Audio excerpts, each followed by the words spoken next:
Good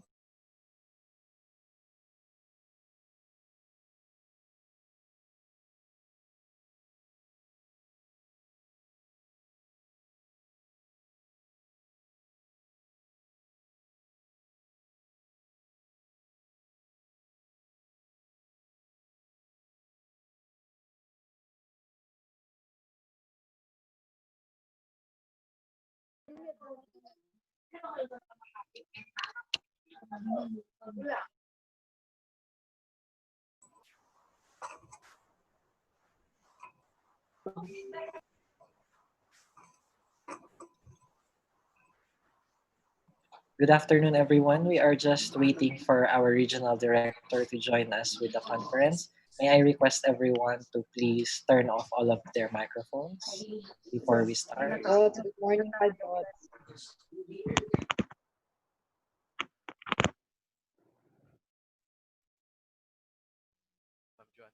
Still good morning to each one.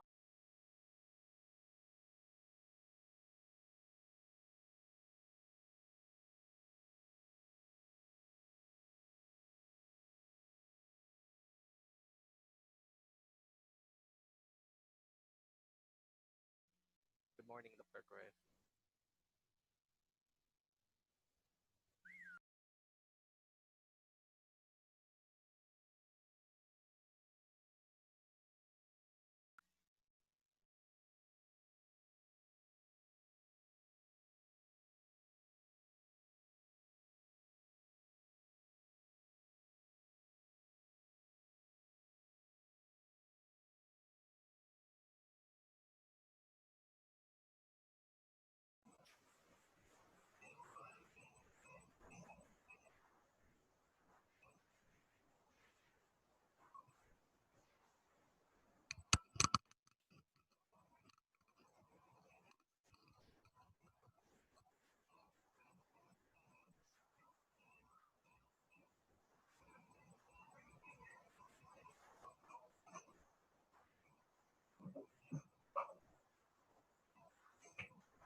Wala pa tingog.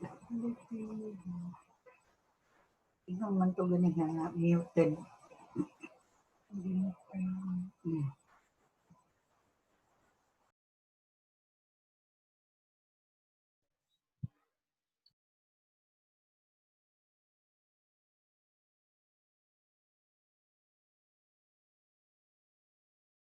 Oh.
Okay.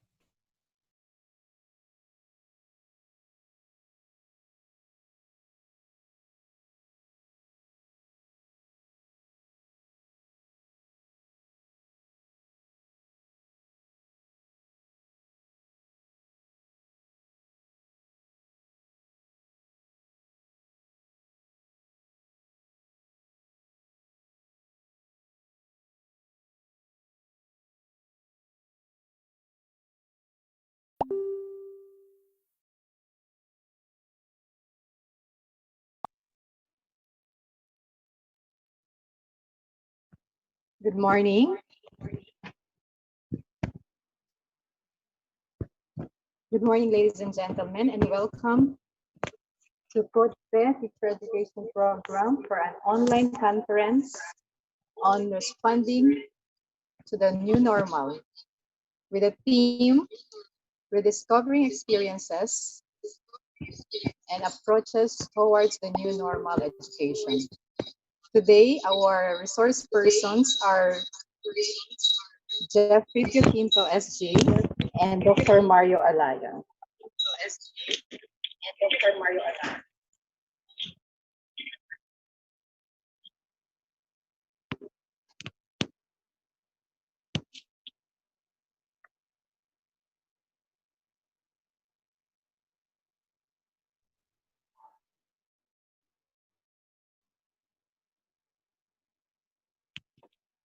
Let us start with a prayer.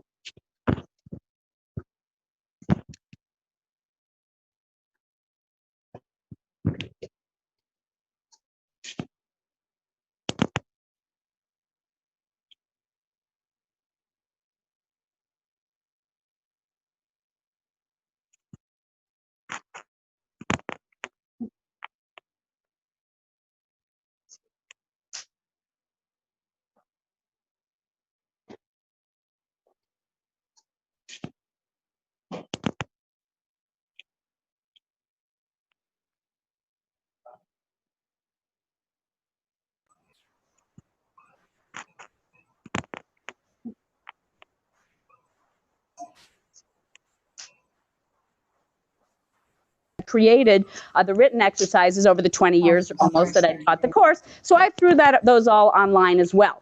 So now we had out there for anyone who wanted quite a Oratio bit of material for the Imperata on the course. threat from Then came that fateful COVID-19. day, which I actually think was the turning point day in all of this, when God our Sebastian Thrun put Father, up a web we page saying, come oh, to by the you in way, my our AI need course that I'm to teaching at ask Stanford is your available for anybody protection to take. The against the written exercises over the 20 COVID-19 years. I'm going to virus always remember that has that. claimed So I threw lives those all and online on that infected day. many. So now we had We out there pray for for anyone your who wanted grace. to those all Oratio online in that Imperata chat. So task now we had out there for anyone who wanted to Oratio quite a bit of Imperata turning on the point day. virus Well, that then has came that God our Sebastian Thrun put Father. up a web Then page we saying, come oh, to by you the in way, our my AI need. course that I'm God, we teaching at ask Stanford your put up a hands web to page rest saying, oh, by the against way, my our AI need. course that I'm We always ask remember for that protection created those against the written exercises over the 20 years. COVID-19 Always remember that. virus. So I threw those all online as well.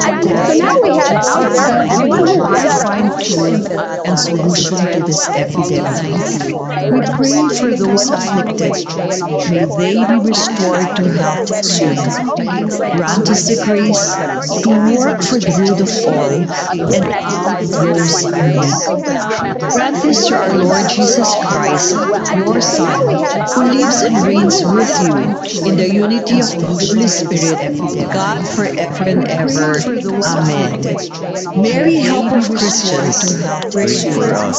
Saint Raphael, the Archangel, pray for us. Saint Roch, pray for us. Saint Lorenzo Ruiz, pray for us. Saint Pedro Canuso, pray for us. With you in the unity of the Holy Spirit, God forever and ever. Amen. Mary, help of Christians, pray for us. Saint Raphael, the Archangel, pray for us. Saint Roch, pray for us. Saint Lorenzo Ruiz, pray for us. So at this point, jeez.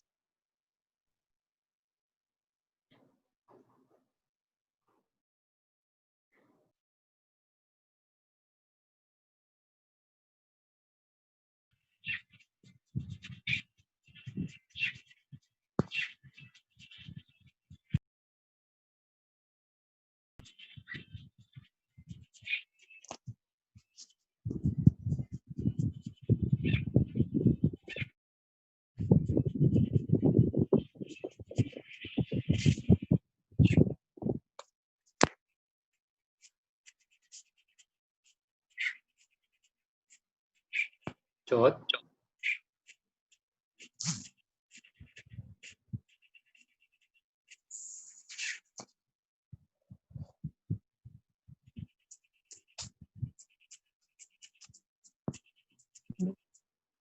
Joanne. May we have now Dr. Roddy P. Garcia to give us a welcome message.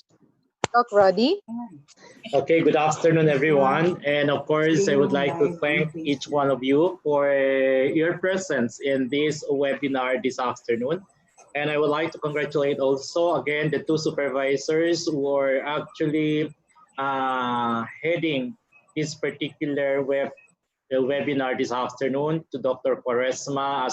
Dr. Quaresma and Ma'am Kay. Thank you for the initiative, as well as to all the participants this afternoon. Thank you and welcome to this very important and significant undertaking of the Council of Deans for Teacher Education. So I would like also to thank Father Jeffrey Pioquinto, as well as Professor Mario Alayon for their time this afternoon, and to probably share with you the best practices, as well as the full understanding on how we can actually apply in higher education the so-called new normal in the field of teacher education. Okay. The Commission on Higher Education, we will make it sure that we'll always be with you, assist you technically, and give the best that we can in terms of helping our higher education institutions come up with a very good flexible modalities for the new normal. We are here to look at it and to assess our higher education institutions as to their readiness for the incoming school year in 2020-2021. This afternoon, you will be properly guided and oriented on some modalities where you can probably apply or probably use it if it is fitted to the kind of learners you have in your institutions. These are just a presentation where you can assess yourself whether this is applicable to the kind of institutions that you have, or an idea that you can get in order to enhance more in what you have in your institutions. Our role here is to make it sure by this coming August, our higher education institutions will be having the full capability to open their classes using the flexible learning modalities, meaning it's either online, offline, or a combination of this, which we called the blended learning. We are going to assess based on your vision, mission, and goal if you are ready or not. That is the order coming from our commission. The regional office has to look at it as to the readiness of our AGIs for the opening of classes. If you have the capability of online classes ready for implementation, you may open your classes ahead of the schedule if you have the full capability. And if you don't have the full capability to open the classes by August, it is encouraged that you have to open it early September. This is to make an assurance that our learners will be properly oriented, as well as properly managed in terms of your modalities for our learners. That's the thing why we are doing everything that we can in terms of reaching out our higher education institutions.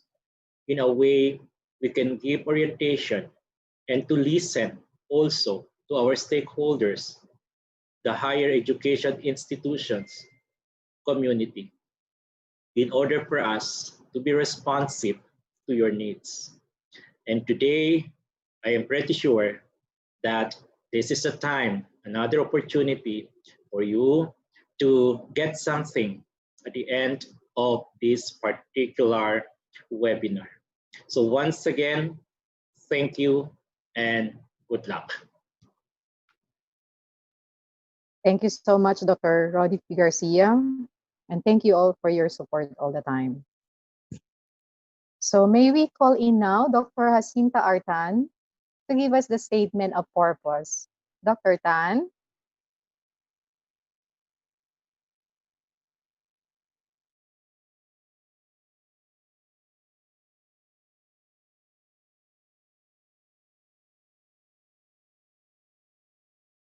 Kay, please, Kay.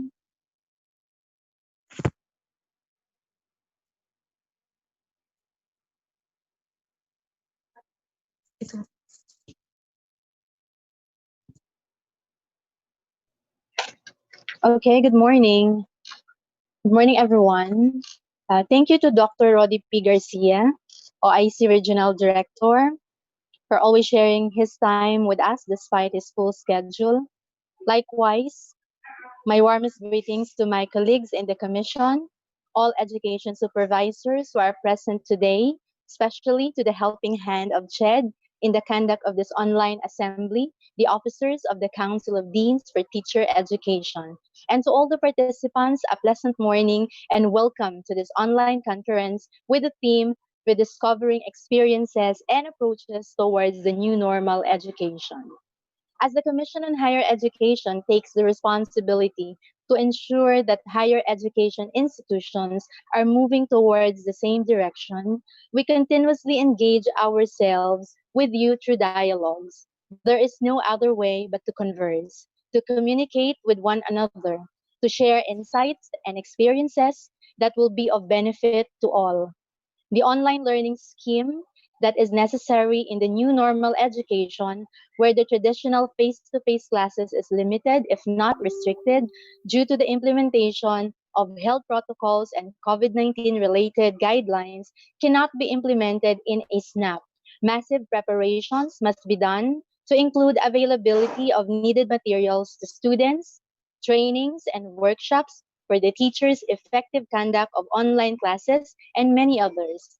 But amidst the challenges of the pandemic that looms us, we have to constantly find ways to teach the young adults to be productive through the continuity of learning in higher education. Hence, the series of webinars that we attend to from time to time, or I would say almost every day, are designed to help HEIs decide on the teaching learning approach and design the modalities appropriate to the needs of the students, but that will produce the same learning outcomes as stipulated in the PSG of the respective teacher education program. So we are thankful for another conference this morning or this afternoon. And once again, thank you for joining with us. Thank you so much, Ms. Kay. So to acknowledge our participants who are present with us this online seminar, may I call in Dr. Narcisa S. Bureros, our Teacher Education Dean for GRMSU. Ma'am Nars.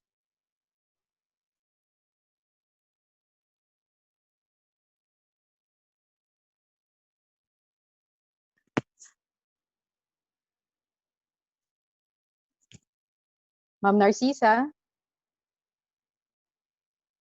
Can we call in Dr. Pen Kalisao to please acknowledge our participants, ma'am?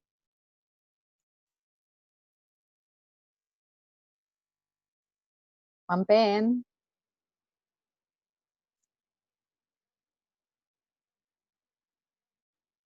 Ken?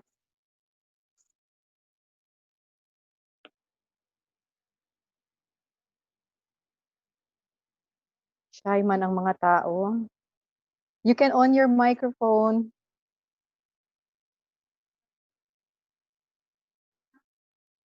Go on. Go on.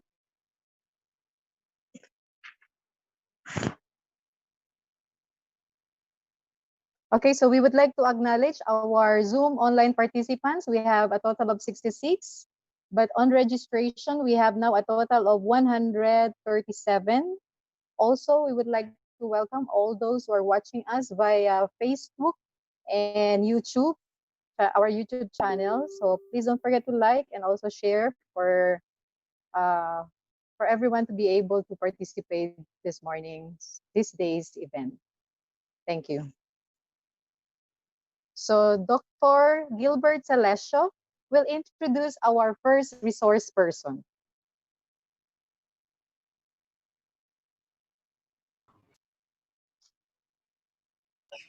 Hello, good morning, everyone. Good afternoon, everyone. Good To afternoon, Doc. our regional CHED regional director, Dr. Rodi P. Garcia, Dr. Jacinta Artan, the OIC Chief Education Program Specialist, to our very active and supportive teacher education program supervisors, Dr. Joanne Quarisma and Ma'am Clarissa Alvarez, deans, and also other supervisors, program supervisors present this afternoon, deans of the different HAIs, faculty members. A pleasant afternoon to all of you. It is not difficult for me to introduce a person who is known to us already in the association, the Council of Deans for Teacher Education. All I can say, he's one of the best persons who can share with us what to do in our respective schools in the new normal education, especially in the preparation of our syllabus or syllabi, may it be online or offline.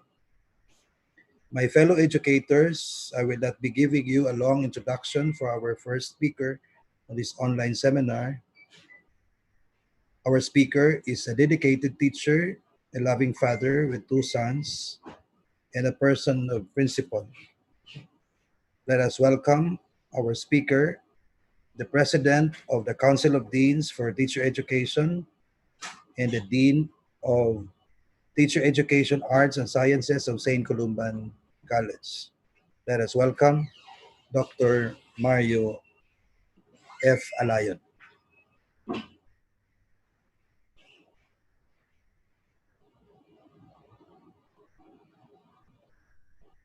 Thank you, Sir Gilbert.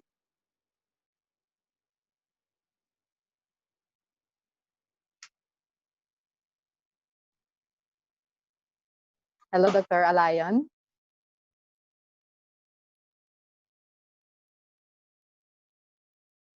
Baka off yung microphone. Sir, you have to unmute.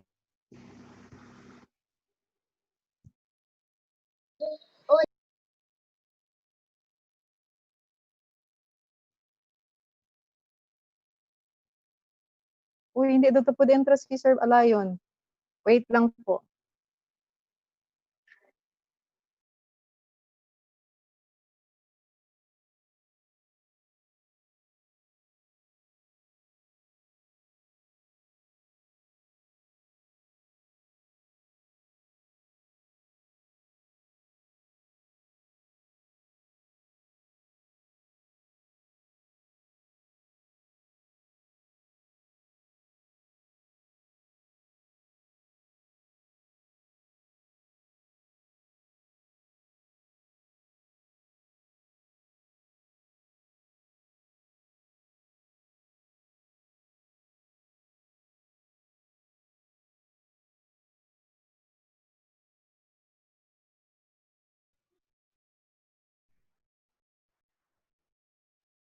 Joe, what's wrong, Joe?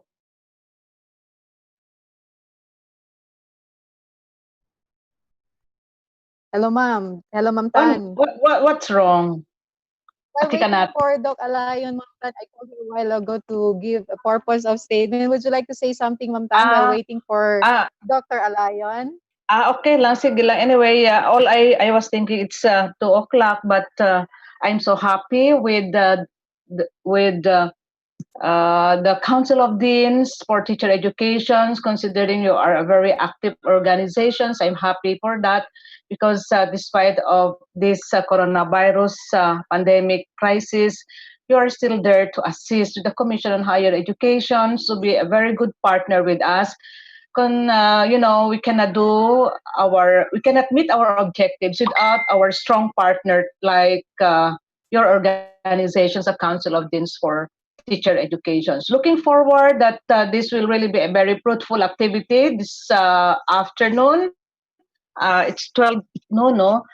I'm so glad that we have more than 70 participants. So welcome to this webinar. I believe this is a series of seminar for the purpose of this, shift of the paradigm, new normal. So thank you so much, and I think si Dr. Alayon is now ready.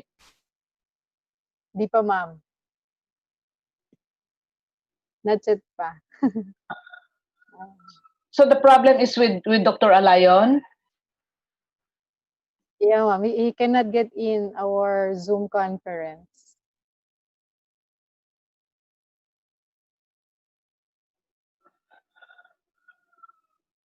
Okay, but anytime he's ready.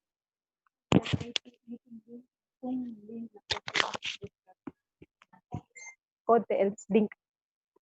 So while waiting for Dr. Alayon to come in, same link, okay. So hopefully he'll be able to join us in a few minutes.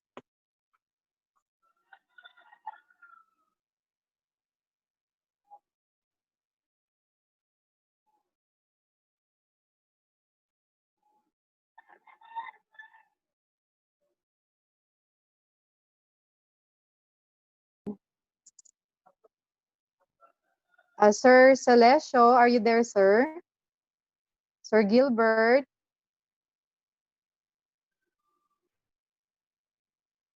Sir Gilbert? Hey. Yes, ma'am. Yes, ma'am. I requested already somebody, ma'am, to go to the office of Dr. Lion.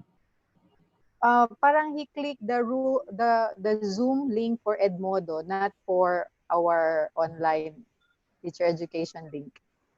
Yes, ma'am. Yes, ma'am. Okay, thank you, sir. Thank you. Bear with us, our dear participants, for some technicalities. Also, Ma'am Penelope Caliso cannot join in daw for some. Maybe it's also with the signal. Also, try to check the link you're clicking. Others are clicking the wrong link, so you might not be able to join this link because you are clicking the wrong Zoom link.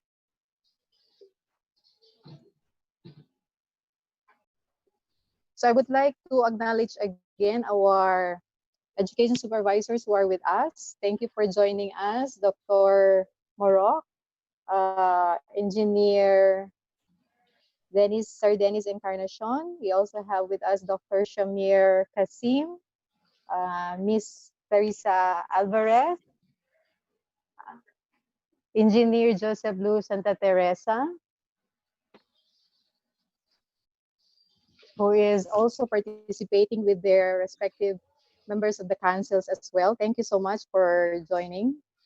Also to the officers, active officers of the Council of Teacher Education Program for always there to support for all our endeavors. Thank you.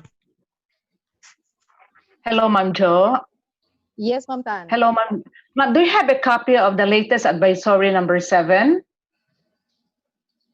I don't have, If Ma'am. you have, okay. So they have just officially released the advisory 7.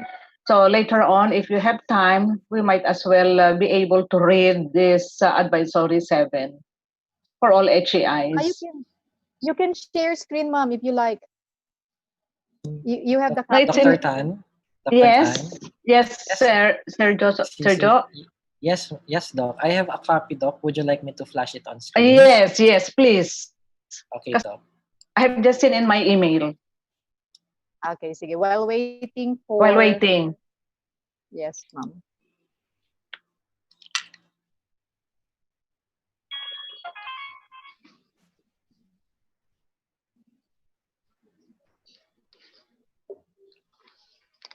You may read siguro, Ma'am Jo, or si Sir Joti. Okay, sige, ma'am. So this is our CHED advisory number 7 on the guidelines of the prevention, control, and mitigation of the spread of coronavirus 2019 in higher education institution. In connection with the Interagency Task Force for the Management of Emerging Infectious Diseases, Resolution numbers 35A and 36 issued on the 13th May of this year, and also Resolution 37 issued on the 15th of May, as well as the Resolution number 30 issued on the 22nd of May. The Commission on Higher Education hereby issues this advisory to all HEIs. This advisory should be read in conjunction with CHED COVID-19 advisories from 1 to 6. Applicable provisions of previously issued advisories not otherwise discussed below remain in force, as these recommended actions have been thoroughly discussed with both public and private HEIs and have already been implemented by some HEIs. The following serves to document the agreed upon ECQ, modified ECQ, and GCQ activities. On HEI's operations and work arrangements. In areas under ECQ, MECQ, and GCQ, HEIs are advised to observe the following guidelines. Suspension of face-to-face or in-person classes until further directives from the IATF or issuance by the proper government authority that the province or city will be under MGCQ. For HEIs which intend to offer summer classes, midterm and or mid-year intersessions, shall only be for the following students. Number 1, graduating students who need to complete their academic requirements. Second, students whose subjects are scheduled in the summer under the PSG of their degree program. And third, student taking graduate studies. Only HEIs with capability for full online learning will be allowed to conduct summer classes. OJT and internship programs, both foreign and local, remain suspended until ECQ, MECQ, GCQ, and MGCQ has been lifted.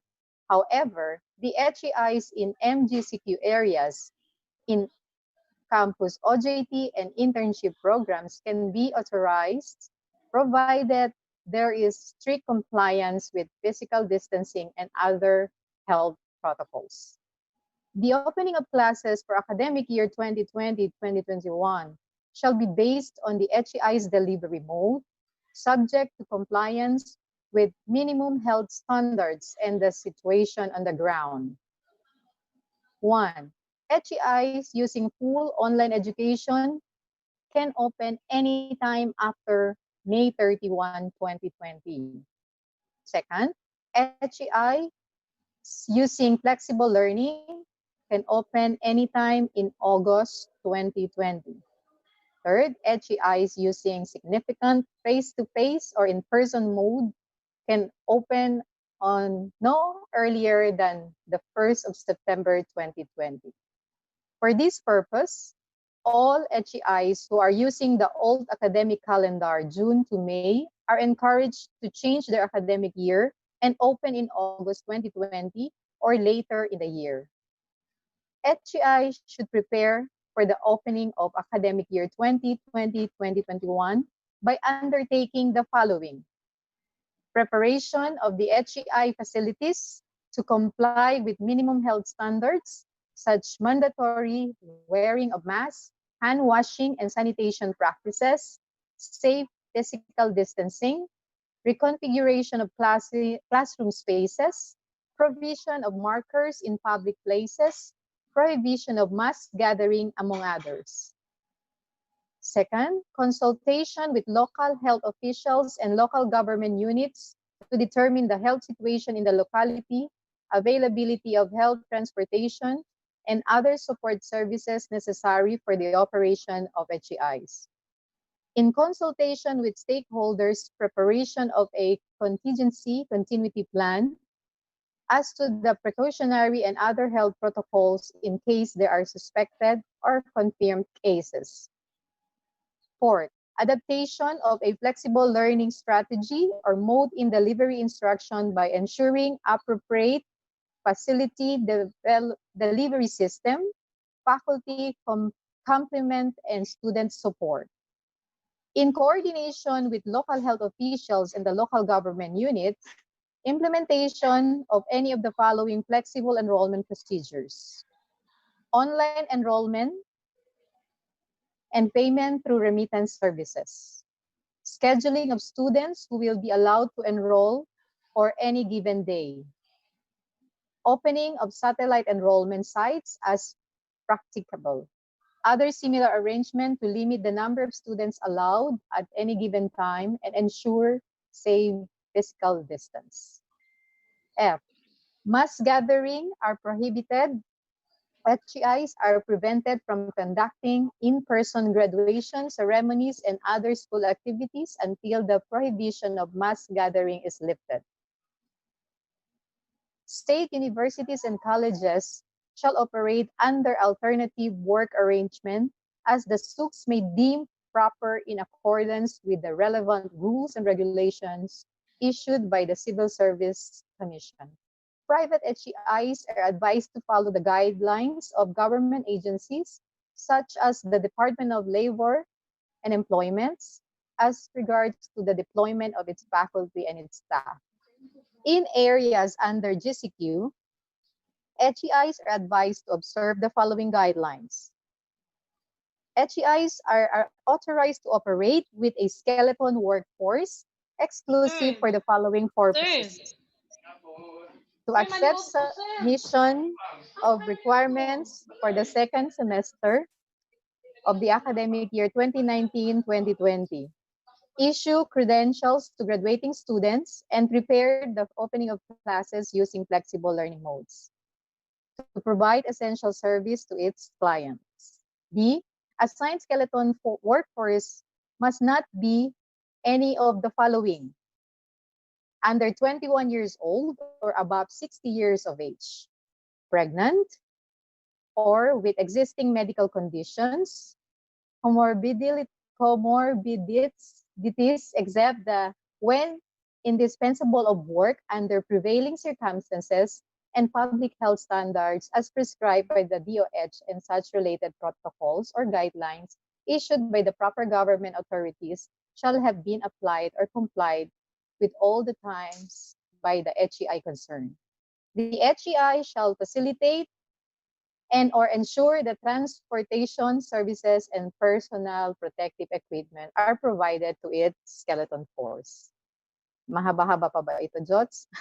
On student welfare concerns, HEIs are advised to establish a clear communication plan to their students and HEI personnel, especially among grantees of scholarships program, to ensure that urgent and significant concerns are addressed. HEIs are encouraged to communicate and transact using non-face-to-face means, such through online and social media platforms, phone, electronic mails, and or courier services, among others.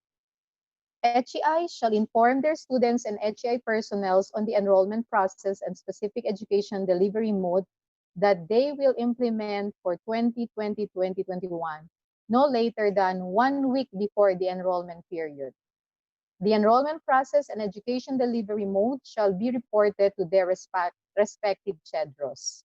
HEI shall respect the decision of families not to send their children to school due to concerns about their safety. If needed, HEIs may revise their academic policies, such as the policy on maximum residence, to ensure that students' academic standards, standing, or status in the program is not disadvantaged. HEI shall I work think on we, local hello, government units. Ma'am Jo. Yes, ma'am. Can we start now? Huh? Hello, ma'am. Ready na siguro si Sir Mario? Okay. So this advisory will be sent to all HEIs in the form of memo. So at this point now, yes. So once again, we would like to welcome our first resource person, Dr. Mario Flores Alayon. Take it away, Sir Mario. Hello, good noon, ma'am. I am very sorry that you have wait for so long, but I decided to transfer here in the office of Dr. Salesio because there was problem with my computer, but I was able to attend the Edmodo. Anyway, we will not make that as a hindrance for my sharing this afternoon. Again, I am very sorry for what I have really considered as one of the limitations for this online. But we have to face this situation. So first, allow me to greet you. Can we have the first syllabus? I mean, first slide, ma'am. Yes, sir. The syllabus. Yes, ma'am. The next slide, ma'am. Again, panagdait sa tanan. Mayong udto ninyo, mayong hapon. What I would be sharing now, next slide, ma'am, is about syllabus. Our objectives for this sharing is after the sharing of the two formats and a sample template that I prepared of the syllabi, I am expecting that in this conference, we can adapt the format of the syllabus employed by the Council of Deans for ICT in Region 9 for this summer 2019-2020. It was presented to us by Dr. Mateo last May 25.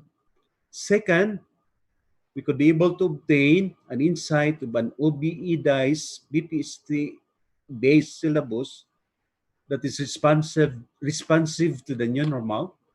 Third, we can decide which format is appropriate for teacher education programs in the context of their school, of our school.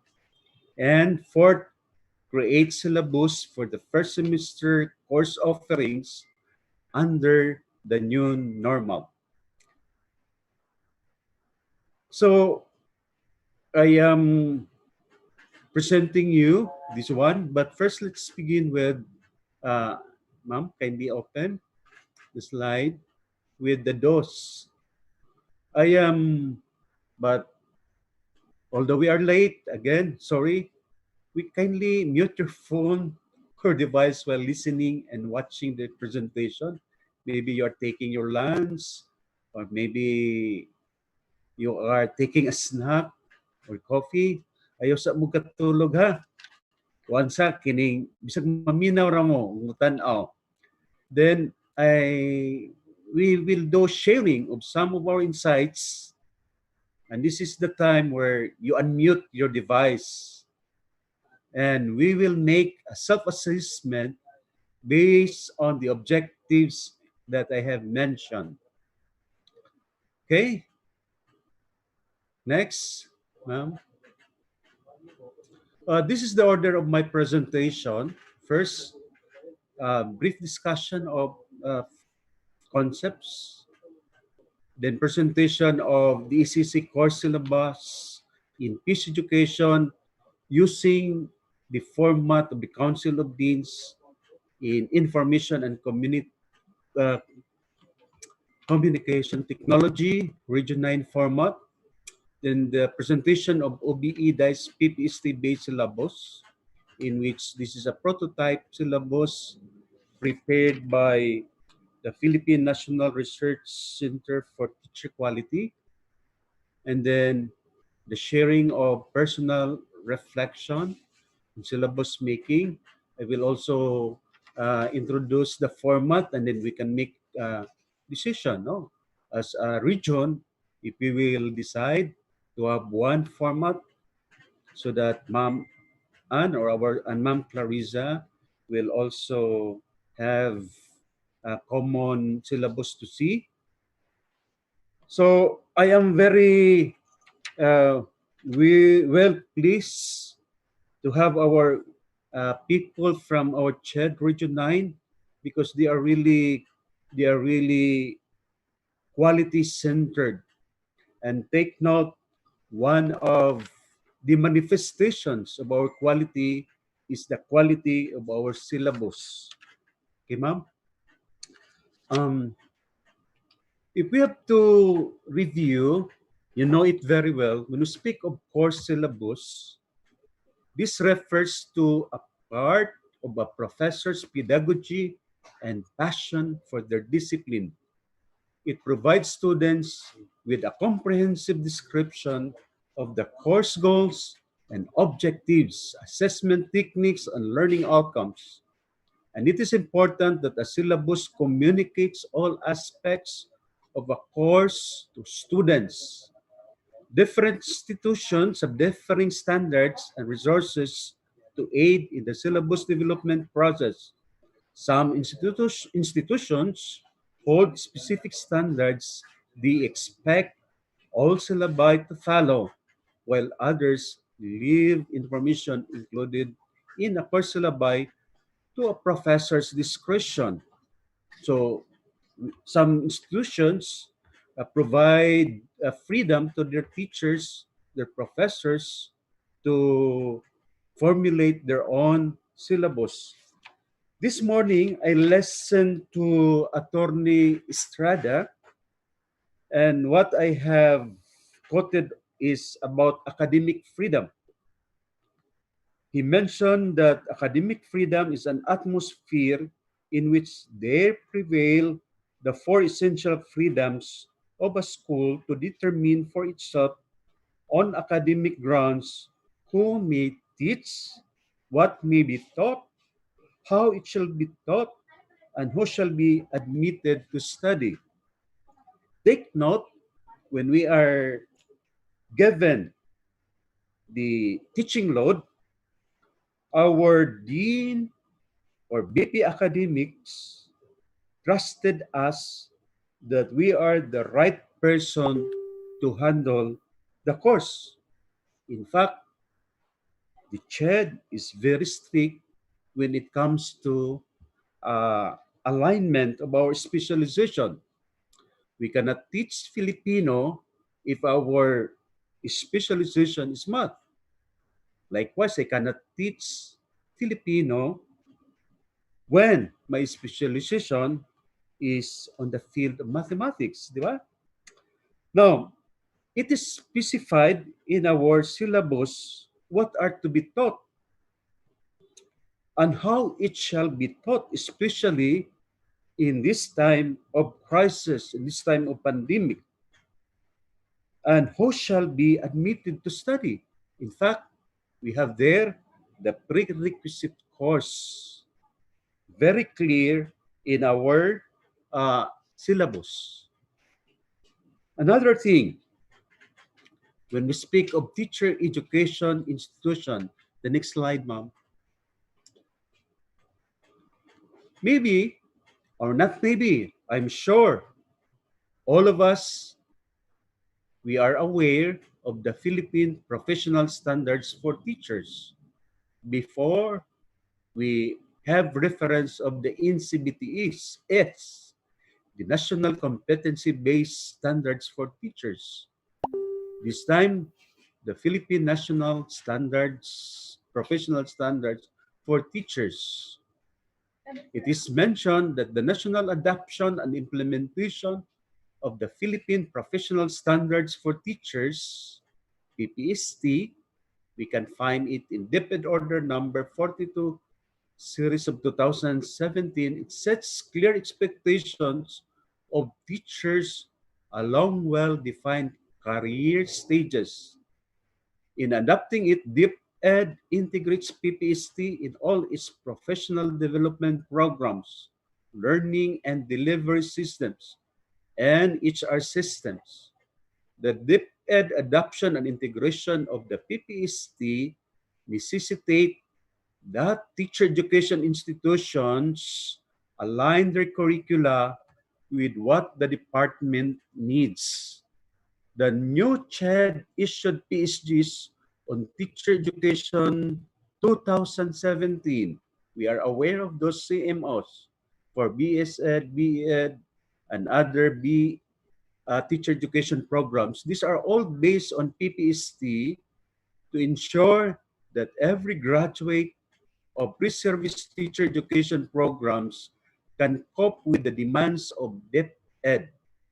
The development of prototype syllabi supports new pre-service teacher education curriculum based on CHED requirements and DepEd needs.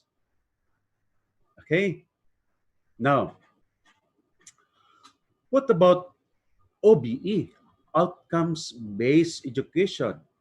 We have a lot of in-service training before COVID comes, and we heard it, but we can owe it to Spady. He mentioned an OBE curriculum means starting with clear picture of what is important for students to be able to do, then organizing the curriculum instruction and assessment to make sure this learning ultimately happens. Now we are in the same direction with that.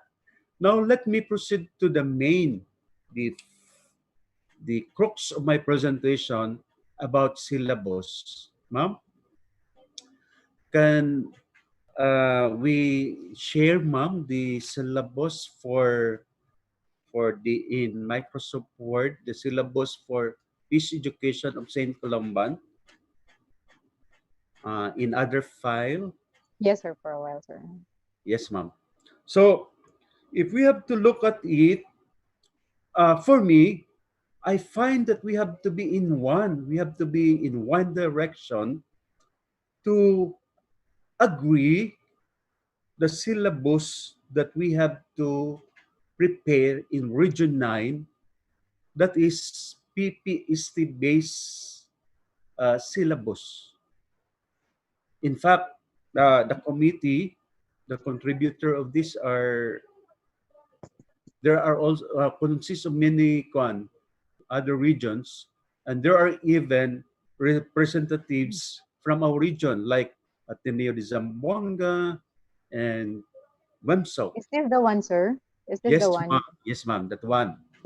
If we consider we have peace education. In fact, this is the CMO number 1 series of 2019 that we have to include in our curriculum, peace education.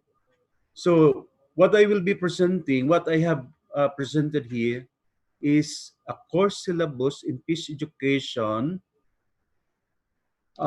This is offered this summer, and this is handled by one of our teachers in the College of Teacher Education, who is, for me, authority to handle this one based on her experience and training.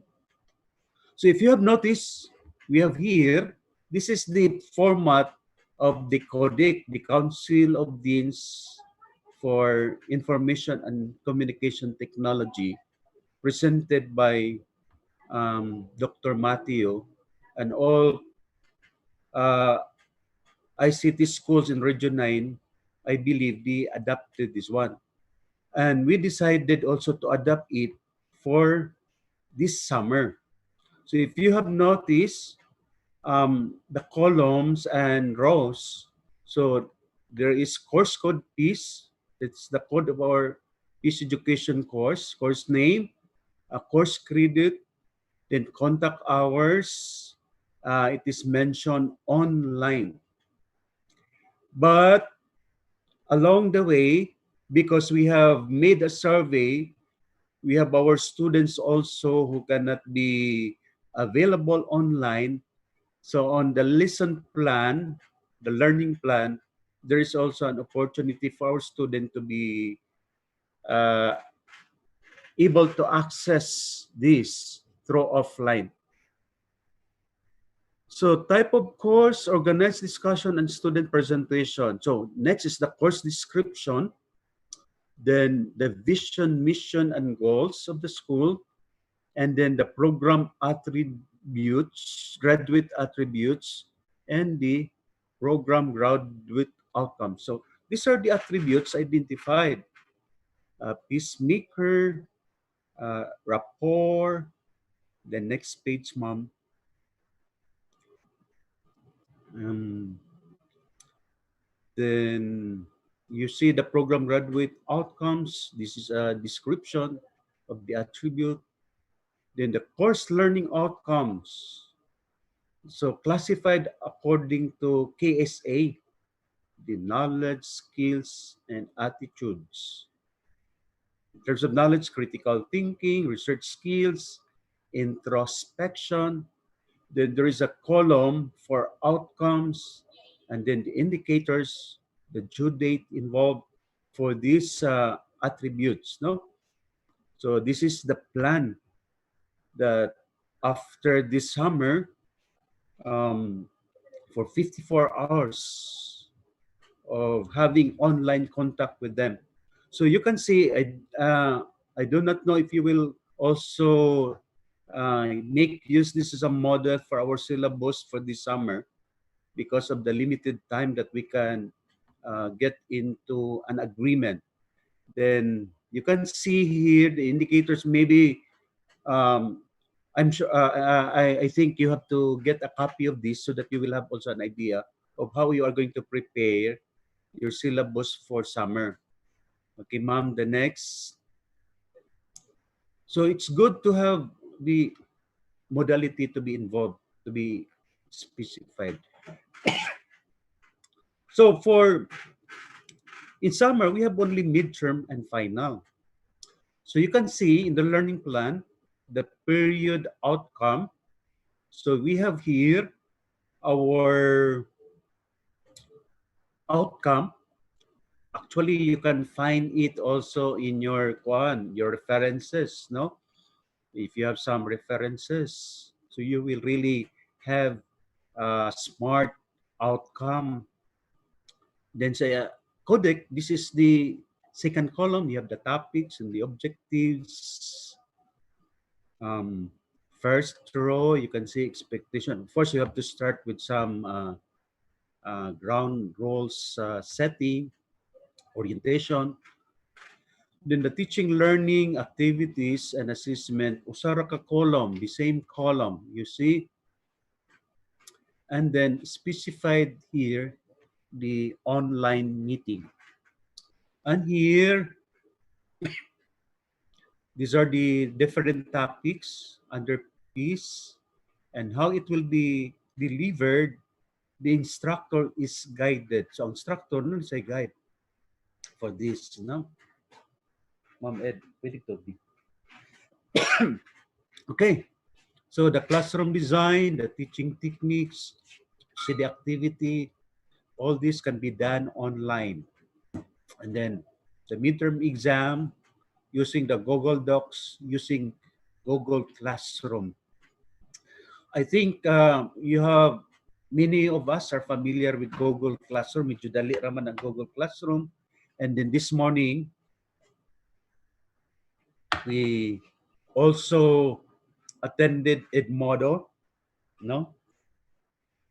That is one best platform to be used. Wala kayo gasto, no? And we have to be thankful because the facilitator is willing to be contacted anytime, and we made sure that he's available. So there are other different platforms, no? And we are happy that it is providing us all these trainings online. The next, ma'am, makita na to sa next page. We can see here, final, the same. So these are the intended learning outcomes. And you can see the teacher really provided the articles to be used. So there's no reason for our student in the college that they cannot really learn from a remote learning environment. There is no reason for them not to be able to appreciate this. No? Pero if there will be students who are not really available, do not have the access for online, then we have to make sure that the learning materials, printed materials are ready, and then this can be afforded to them. So you see also in the third column, the teaching techniques, there is live reporting, and then there is the rubric indicated how they are rated. The written report, the critical thinking paper involved, quizzes, and then the final exam is there. So next page, ma'am. Okay. So the grading system is specified. So dali ra ni kay nanam ni katubit the old the previous before COVID comes. I'm sure you have your syllabus. So you just copy and then paste and make some modifications, no, to accommodate online delivery of teaching and learning. The next page, ma'am. So the course requirements, importante yun na kanang gi-specify gyud ni teacher ang attendance. And in fact, we find it very helpful to include some etiquette in online. We decided that we will require our students to dress properly, to have a location that is free from disturbances. So usa na in ihatag sa orientation. So we have here also the course expectation. Nindot kay itong gibuhat nilang Ma'am Mateo. So thank you, Dr. Mateo, because we were able to decide by making some shift of our own syllabus that we made and then made use of this. So the course expectations, klaro ka na sa ilahang syllabus, the format, and we find it also helpful for this summer. Then, next page, ma'am. The online classroom policies should be also indicated in the syllabus. So this really manifests our academic freedom, how we are going to handle the course. So, di ba, klaro kayo? So, you can also look at it and evaluate our syllabus for peace education. This is prepared by Ma'am Janos Agostero. Then the format of written report, since we find the presentation of Ma'am very useful, so with her permission, with the permission of the Council of Deans for ICT, they allowed us to use this. So we use the same kay nindot man, no? Okay, ma'am. Next slide. Then the references.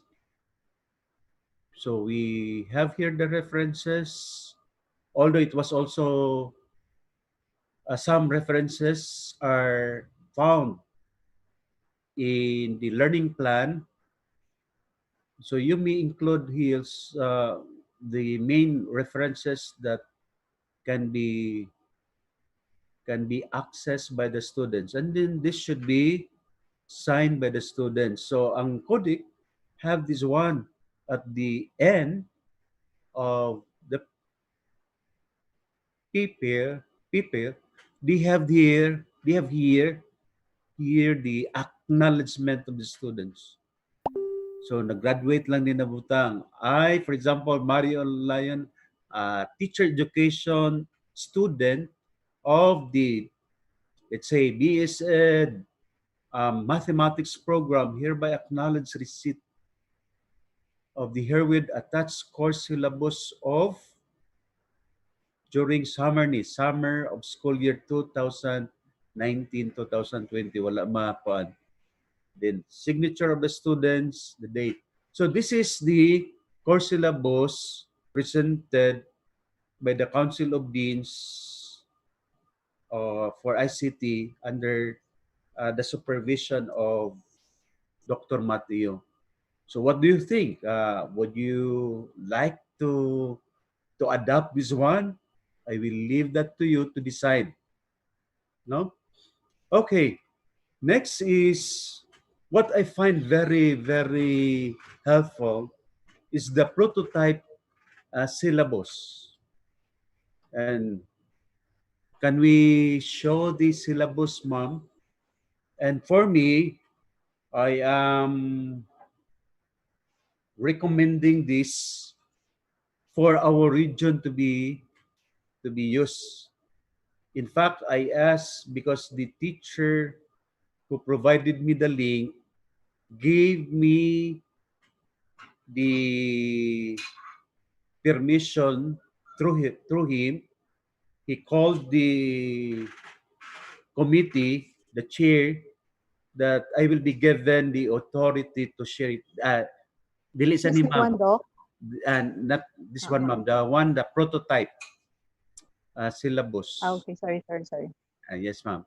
This one is only for my suggested format. So you can find this syllabus, and I provided also the link. You can visit this one because the syllabus, the syllabi for professional education courses, for major courses are ready for download. And they really gave the signal that we can use that one.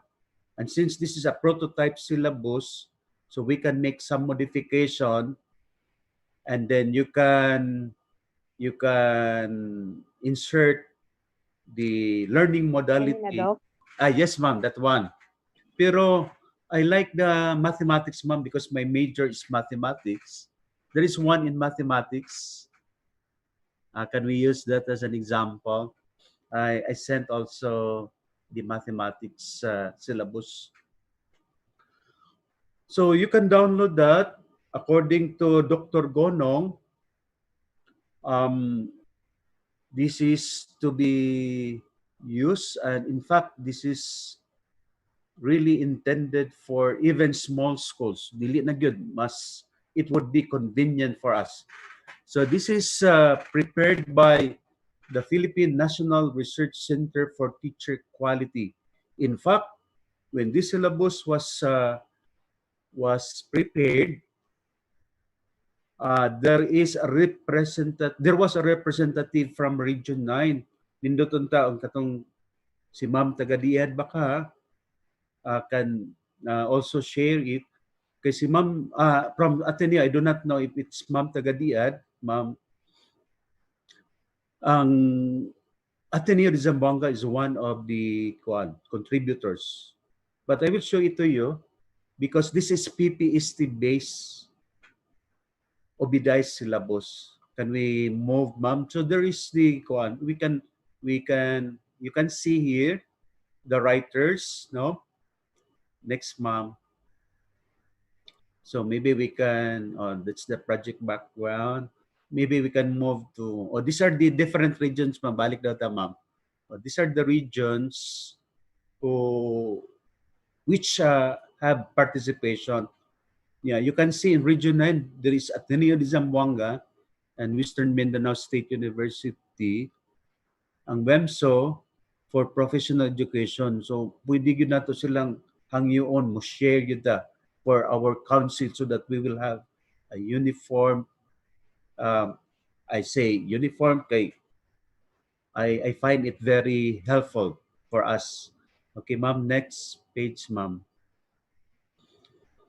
I'm sure of some of the schools have already downloaded this one. So next, ma'am, we will see the syllabus in. Okay, so that's the explanation.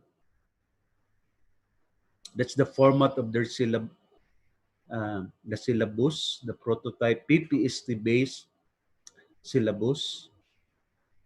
Okay. Sige, ma'am. Next. That's only how it was illustrated, no? So there's no need for me to explain those because you know that very well. Okay.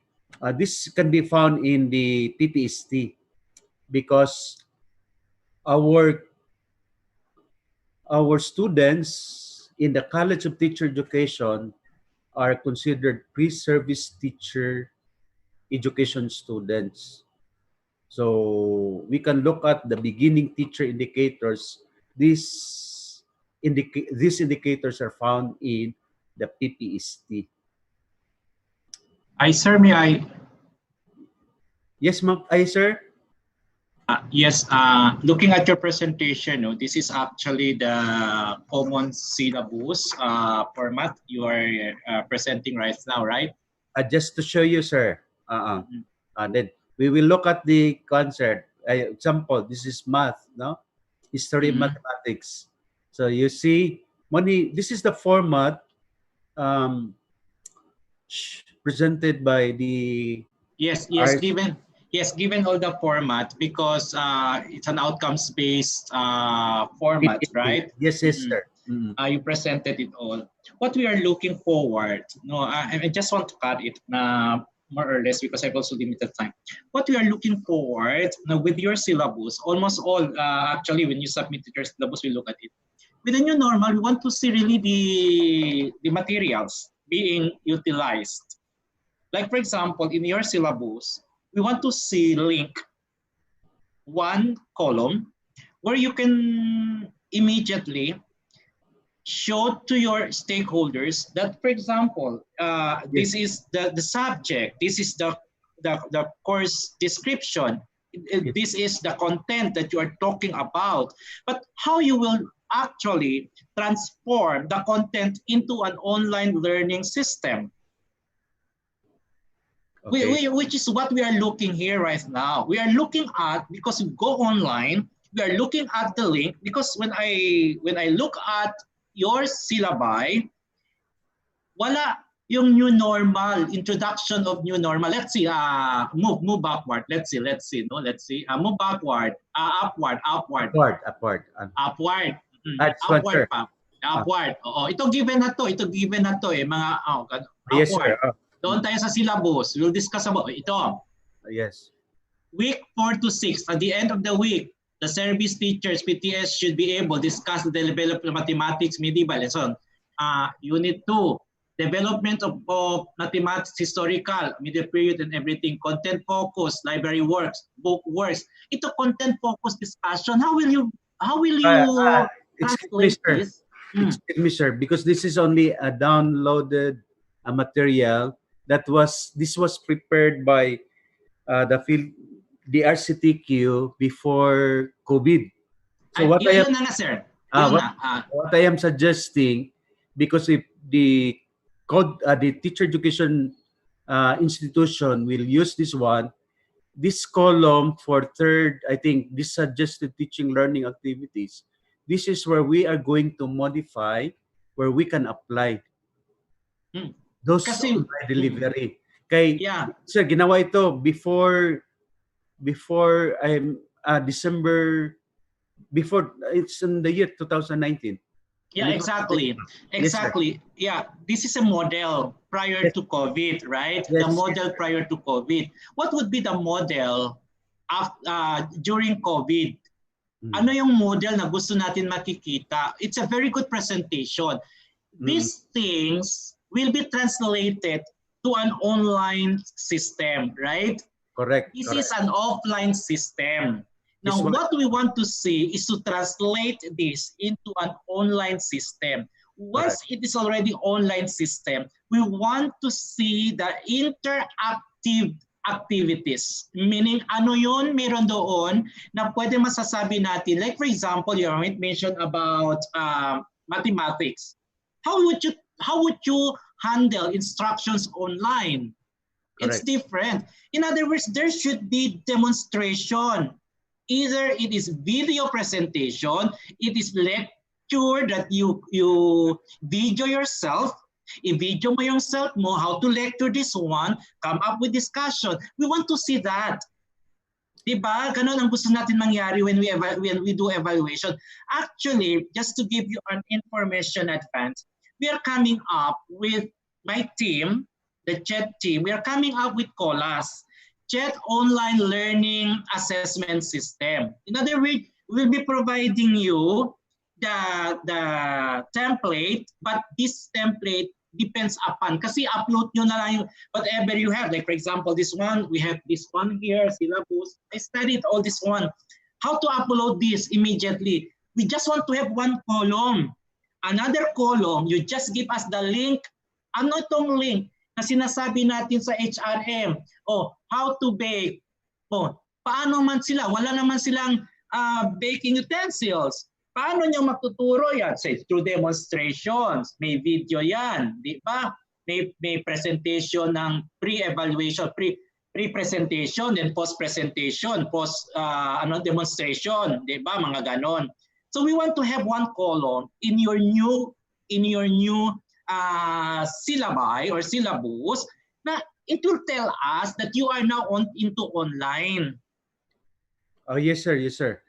Anyway, that's only a presentation of what RCTQ presented prior to COVID, because we will be suggesting as council to have a syllabus in which we can include, using the PPST base as reference, that we can include how online delivery of teaching learning can be allocated. That is why, sir, if you have noticed in my first presentation, the sharing of syllabus on peace education, there was the online delivery that you have mentioned. But we use the format of CODTE. Now, what I am trying to present is what PPST base done before, prior to COVID, and now because after presentation, we as CODTE, we will have to agree if we will have to create a syllabus but with reference to this. Anyway, sir, may presentation ako, may format na ginawa, template, but it can be under some comments and suggestions. That's good. That's good because yes, at that point now we are looking at, because we discussed already issues and concerns in some other programs that we have on other institutions. Excuse me, Doc Rodi. Doc, yes. if you listen the beginning of Dr. Mario's presentation, his main objective is flashed on the screen. This is just a sharing of the two formats that he has. And then it is up for the institution who is present now to adapt or not to adapt, or to use what can be used in preparation for their opening of classes. So mostly this is a sharing of all insights from Doc Mario and the group. So that's what we will be looking into. Yeah, my point is, of course, we really have to consider the vision, mission, and goal. Each institution is given the what do we call it, the academic freedom to enhance their academic to have an academic excellence through academic freedom. No, so my point lang is that based on the evaluation that we have, so I do respect all these things, no, nandyan na yan and everything, that's very good. And what we really want to see from our end is how the translation from the usual syllabus to a more interactive syllabus online. Yon lang ang gusto natin makita ngayon. And then how this kasi in a syllabus, sabi ko nga, we have different kinds of learners. Mayroong learners with full access, partial access, and no access at all to connectivity. So your syllabus should answer all these things. Like for example, having one syllabi and it's online, the same syllabi will be delivered offline. The same syllabi will be delivered partially online, partially online. Okay, now our concern right now is the capability of our AGIs to go online with resources. Now, my hope is that with this council, you will come up, like for example, you are offering the same courses, the same subjects, of course, not different directions. Meron iba-ibang directions at iba't-iba yung vision, mission. But what we want to see, a common, like for example, in professional education 1, ano yung mga suggested na materials that can be found online, developed by anyone na from one institution to the other to share as a link for that particular subject in the syllabi or in the syllabus. Yun gusto natin nakikita. So I know you are going towards that one. This is just my sharing when I look and evaluate the different syllabi right now. No, how to translate. Very important sa ating ngayon is the content, the translation from the usual thing that we do face to face or in person. We want to translate these things like this one here, because the supervisors will be looking at right now as to the materials being used, whether this is appropriate for the kinds of learners that we have. Okay. Siguro yun lang siguro ang gusto ko ma-share sa inyo this afternoon. No, in order for us, as I mentioned, council of deans, sharing of resources, not necessarily you are going to adapt it because you have different directions to your vision, mission, and goal. But sharing of something that's common to us for us to finish this on a given period. Kasi given June, July na lang, 2 months more. Kaya ba natin ito kung mag-isa lang siya? Sabay-sabay tayo. Yes, sir. Thank you for that, sir, RD. Actually, that's the fourth objective that we want to achieve. But but what you have shared is a very good input for us to decide when we have to prepare a syllabus or syllabi for the first semester. Okay, sir. Thank you, guys, sir. Sige, sir. Can I go on with my presentation, sir? So yes, what I have presented, the PPST base, because I am convinced that all our syllabi should be anchored to the program outcomes stated in our CMOs. Well, at the same time, it should not be away from the PPST. Okay, sir. So if ma'am,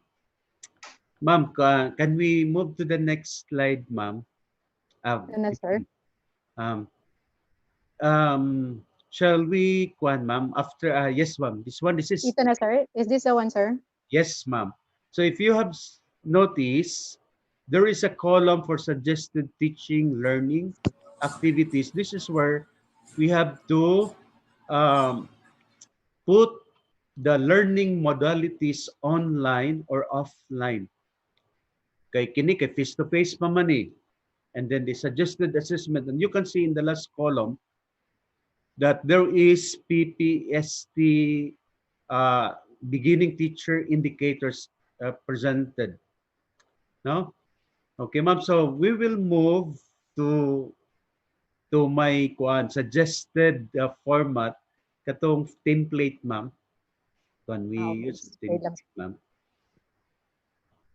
But this is only a suggestion, and then we can decide as as a council or as a teacher education institution where we have to include the needs for the new normal for our students.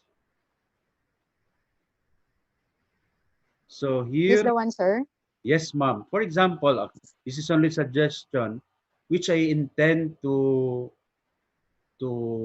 use for the teacher education programs where we can find the course title, course number, course prerequisite, course description, school BMG's vision mission, because we have to, as according to the regional director, we must specify that it should always be in connection, anchored to our BMG. Then you can see the next row at the bottom, the program specialization outcomes, which you can find it in our CMOs, no? The PSGs in the CMO.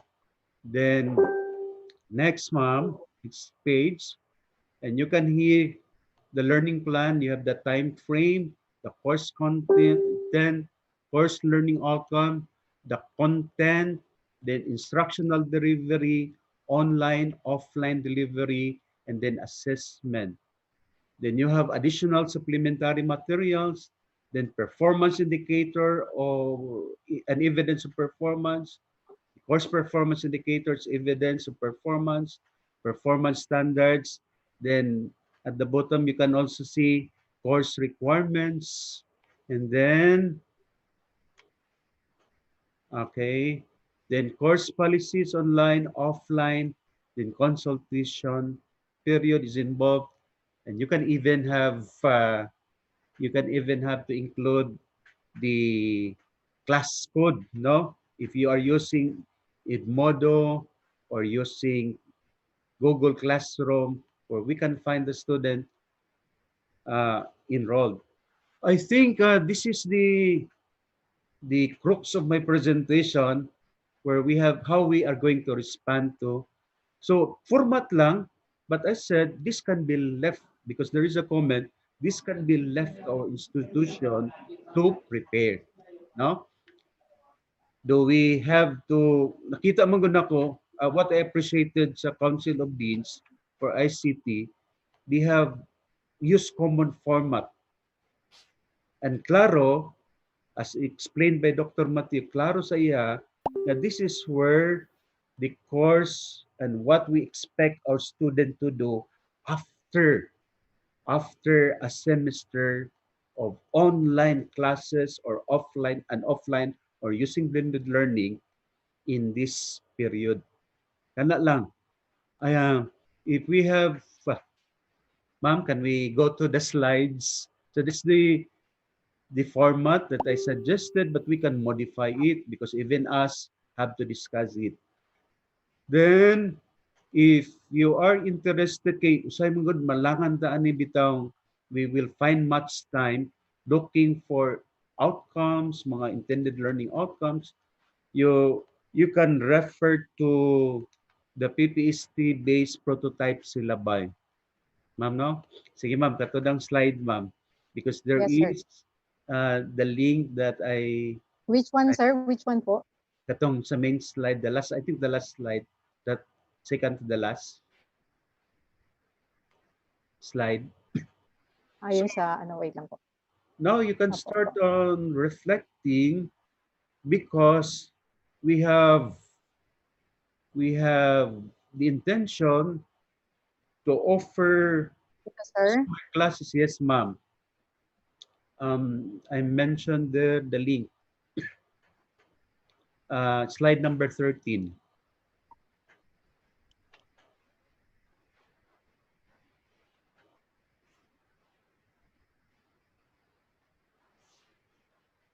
That one, ma'am. So this link can be used as a reference. No, you can download this. You can download the syllabi so that we do not have much time thinking of outcomes and mga silo or what other modality nga offline. What we are going to add is the online modalities. And I have noted, I remember last May 25, si Ma'am Joanne mentioned, if we are not ready, then we should not offer the course. Correct, no? Because that is one way of, adhering to a continuous education that does not sacrifice quality. Ingon pa nila, ang pinaka sa survey daw, ang continuity becomes the first priority, and quality, I do not know if the director will agree with that, and the quality is only third in rank, because what is important that education should continue. Thank you very much, ma'am, and thank you very much, deans, program heads, and teachers. Maybe they are listening for this short presentation. I have offended you by letting you wait for several minutes. Daghang salamat, ampo sa kanunay, ingon pa sa among bishop sa Pagadian. Again, daghang salamat and good afternoon. Thank you. Thank you so much, Doc Mario, for the sharing of yours. Yes, ma'am. Thank you, ma'am. We will be having our second speaker before we will have the open forum. Would that be okay? So may I call in Miss Kay Alvarez to, or maybe we can have a little open forum na muna siguro, sir, with regards to your presentation, para later we can we can have one solely, kasi hindi pa rin ready yung second presenter natin. Would that be okay, Sir Mario? Yes, ma'am. Okay. Okay lang. So at this point, we'll see if there are some questions from the group so that you can address to our speaker, Dr. Mario. Maybe kind of sharing of what they have practiced also, ma'am. Yes, yes. And for the information of the group, this particular gathering is more on sharing of our insights of what we're gonna do. Because reality is, despite the fact we keep on saying of flexible learning, blended learning, but of course we cannot sacrifice quality. And so we are looking into and trying to give all the G's of how you can gonna do it, so that if there is an exact guidelines from our end, you can just tailor fit to your particular institution in consonant to your mission, vision, and goal. Okay, do you have there from the chat? From FB Live, participants, Byron Go Silk just mentioned something about the PPST TEC prototype syllabi. If I may suggest for the translation of the PPST tech prototype syllabi to a flexible modality may be done by modifying the suggested TLAs and assessment into flexible learning modality. But questions so far, there are no questions. I would just like to acknowledge our viewers via FB Live. We have participants from, or viewers rather, from JH Ciriles main campus, WIMSU Pagadian, WIMSU Main, and also from St. John College of Buo. Thank you, Kay. Si Sir Ligaya's iPad, are you raising your hand, ma'am? Ma'am Ligaya, Novida. Ma'am Novida, maybe your microphone is off, ma'am. We cannot hear you, ma'am. Microphone, ani Ben? Ben. Okay. Hear me? Start, ano ba to? Ben, unsa man ni? Ma'am Ligaya, you can ask your question, ma'am. Okay na, ma'am. Go on, Ma'am Ligaya. Okay naman, you can be, you are, Can you hear me now? Yes, Can you ma'am. hear, can you hear Yes, me ma'am. now? Okay. Yes, ma'am. Now,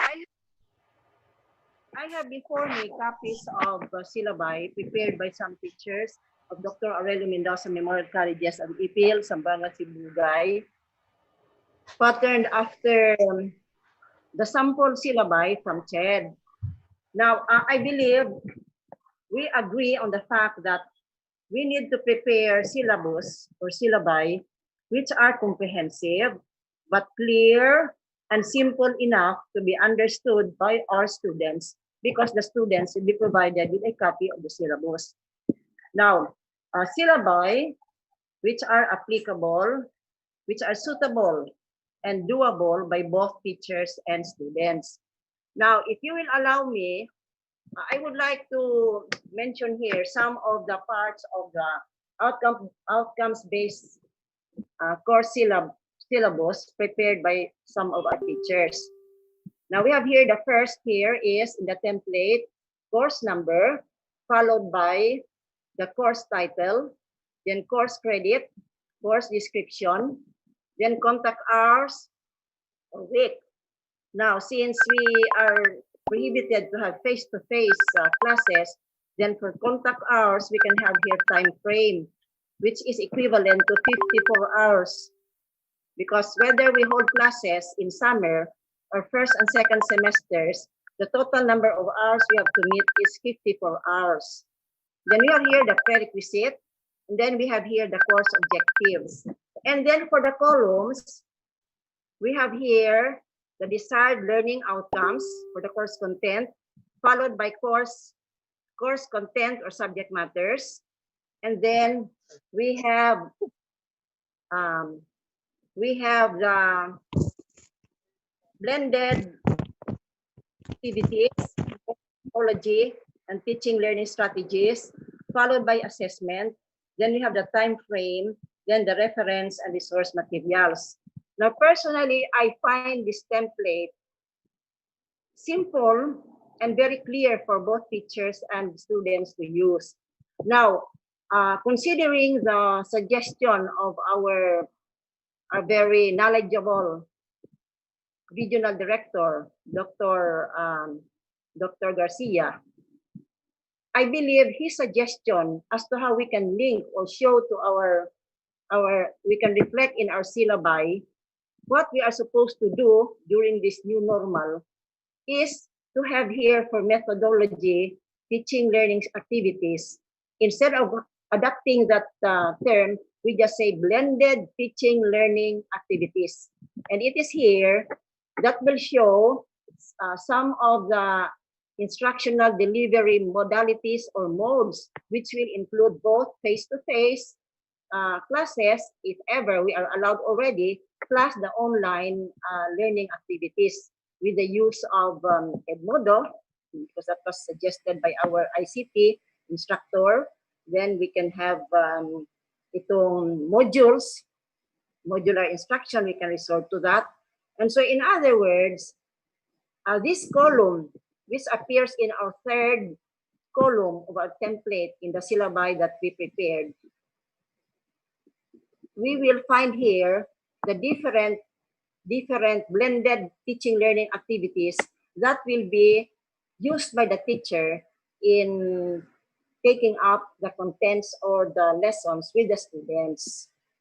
And then for the assessment, of course, the assessment will also be aligned to the blended teaching learning activities which appear in this column. Then time frame, then reference and resource materials.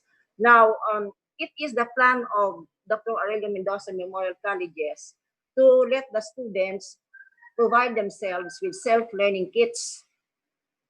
They'll provide themselves with kits in just the form of envelopes possibly or any old bag where they will place the modules that will be issued to them by the teachers part by part, because it is impossible to provide them with all the modules for one semester.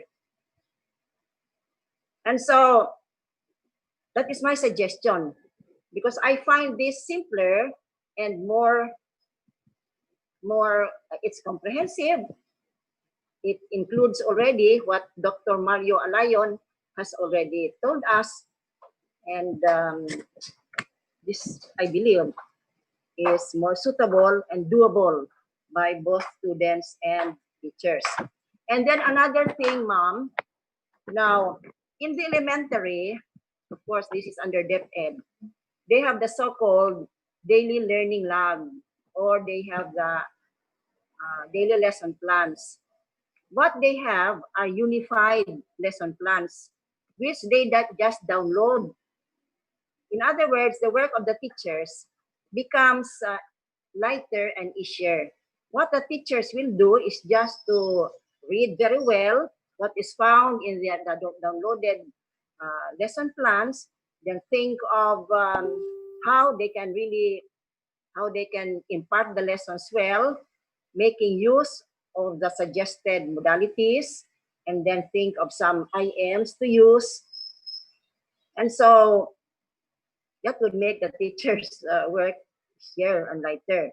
And so if ever I can suggest, if it is doable, no, after we shall have possibly decided on what format to use in our schools, just seeing to it that blended learning activities are really followed, considering the health and safety protocols and etc. etc. Now, is it possible for us to have unified syllabi? Unified syllabi. Hello, ma'am. By, Hello, ma'am. Ma'am, can you hear me? Yes, Ma'am Ligaya. Yes, Ma'am Ligaya. Okay. It's quite different. Our setup with DepEd is quite different because for DepEd, all the schools are they are all in control of it, no? Sa atin kasi we have that institutional freedom, academic freedom, so plus the institution has their own council, the board of trustees to decide for them. So it's quite unique on that at that level. So although we are trying to work into coming into a hopefully the agency can provide with a PSG on that. We're still waiting also. That's why as of now, this is more on a sharing, and then we will just again tailor fit whenever it is ready.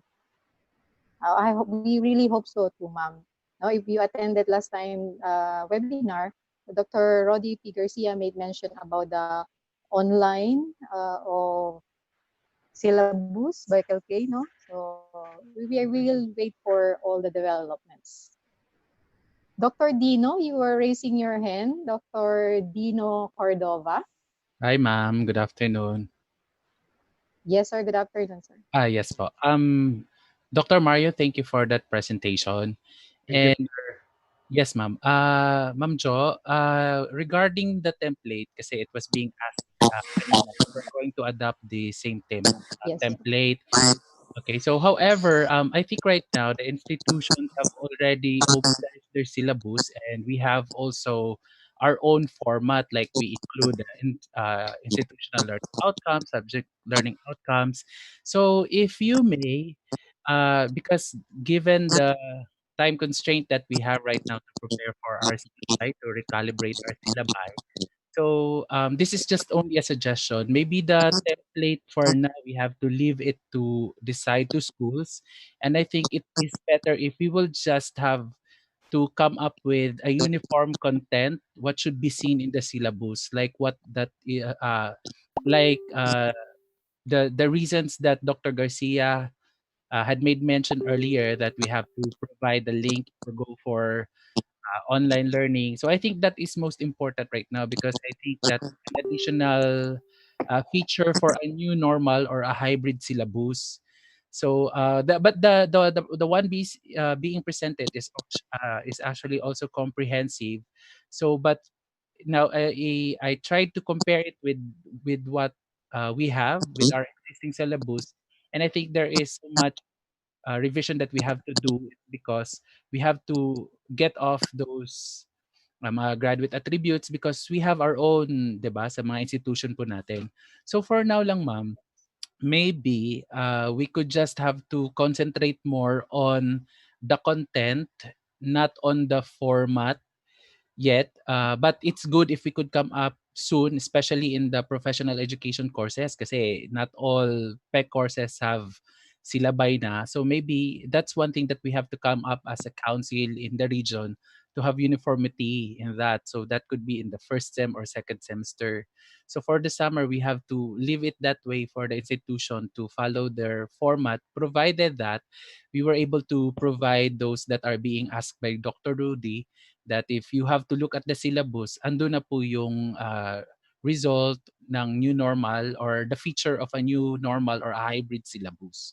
So just a suggestion lang po. Because the way I look at it, it's fine, but yun nga po, kailangan natin makita talaga like yung link, if you're going to play a YouTube, and what particular flexible learning management system that you're going to use.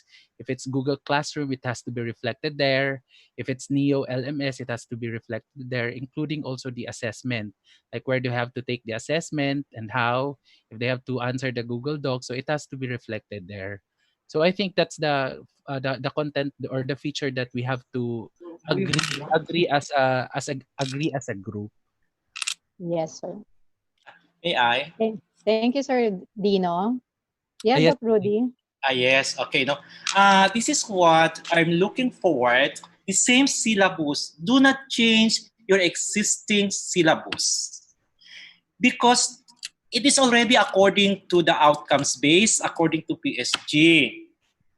What we want to see a designed and new 3 columns which will reflect either it is online, offline, or blended learning. Because you have to consider your learners, right? Not 100% will be going online. Not 100% will be going offline. And some will be going blended. Now, in online column, looking at this one, I am holding actually a syllabus.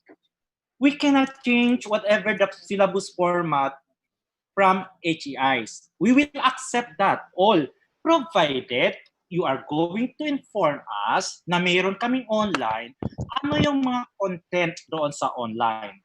Example, ano yung mga links na sinasabi ninyo that they are going to demonstrate certain skills doon sa outcomes.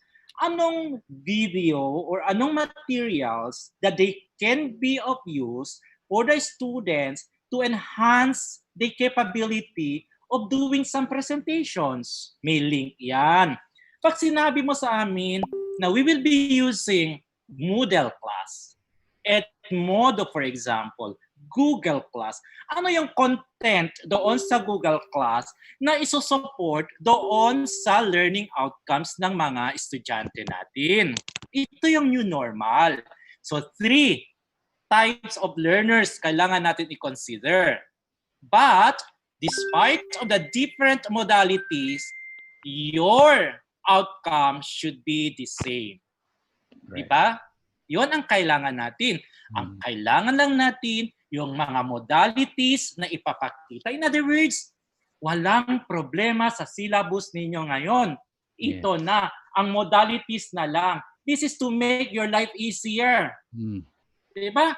Nandyan na yan. There's no need for us to change. Kompleto na yung mga syllabus ninyo. I-add na lang ninyo dito kung anong klaseng learners kayo meron so that easily the supervisors can look at it when we assess. Actually, we'll not be looking anymore. We'll be looking at this one na lang.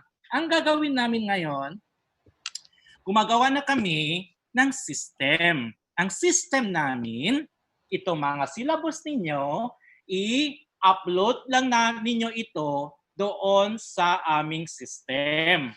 Kasi online naman tayo, hindi naman namin pwede ito mahawakan all the time. Baka may virus pa. Diba? Ang gagawin, i-upload ninyo doon sa system na develop namin with additional columns. Yung additional columns, isusupply ninyo doon ang mga links. Pagpunta dito sa amin, ito na pala, they cover pala lahat na sinasabi dito. So ito pala, nasatisfy na ang learning outcomes ng mga estudyante namin. Tama ba? Yes po. We agree with you, Dr. Rodi. Oo. Yun talaga ang dapat natin nakita lang ngayon. Again, ha? Tatlong modules consider ninyo, ha? Online, offline, flexible with the same outcomes. Different approaches but the same outcomes. Yun ang kailangan para makikita natin we are aligned with what is your vision, mission, and goal. Siguro very simple lang siya. Though I'm so glad na yung sharing of ideas, maganda talaga. But at the end, we want to see the content of our syllabus. Yun lang ang kailangan natin. Kasi sinabi ko nga palagi, there is no different in terms of delivering the instruction in person or residential instruction. What we are going to do is the same manner but different approaches. It is now translated to an online learning management system, LMS. Okay? So siguro you can work with that suggestion. I'm just suggesting, but I am mentioning right now, we are now on our way of coming up with our online evaluation tool for your syllabus. Pero we will not change anything. We just want to see what are those added ingredients for the new normal. Okay? So I think that's my sharing this afternoon. If you want to have to ask question while I'm still here, I will give you time. I still have time. It's 1:30 before proceeding to the next meeting. Yes, for those who have questions, you may raise it now. Ma'am Era.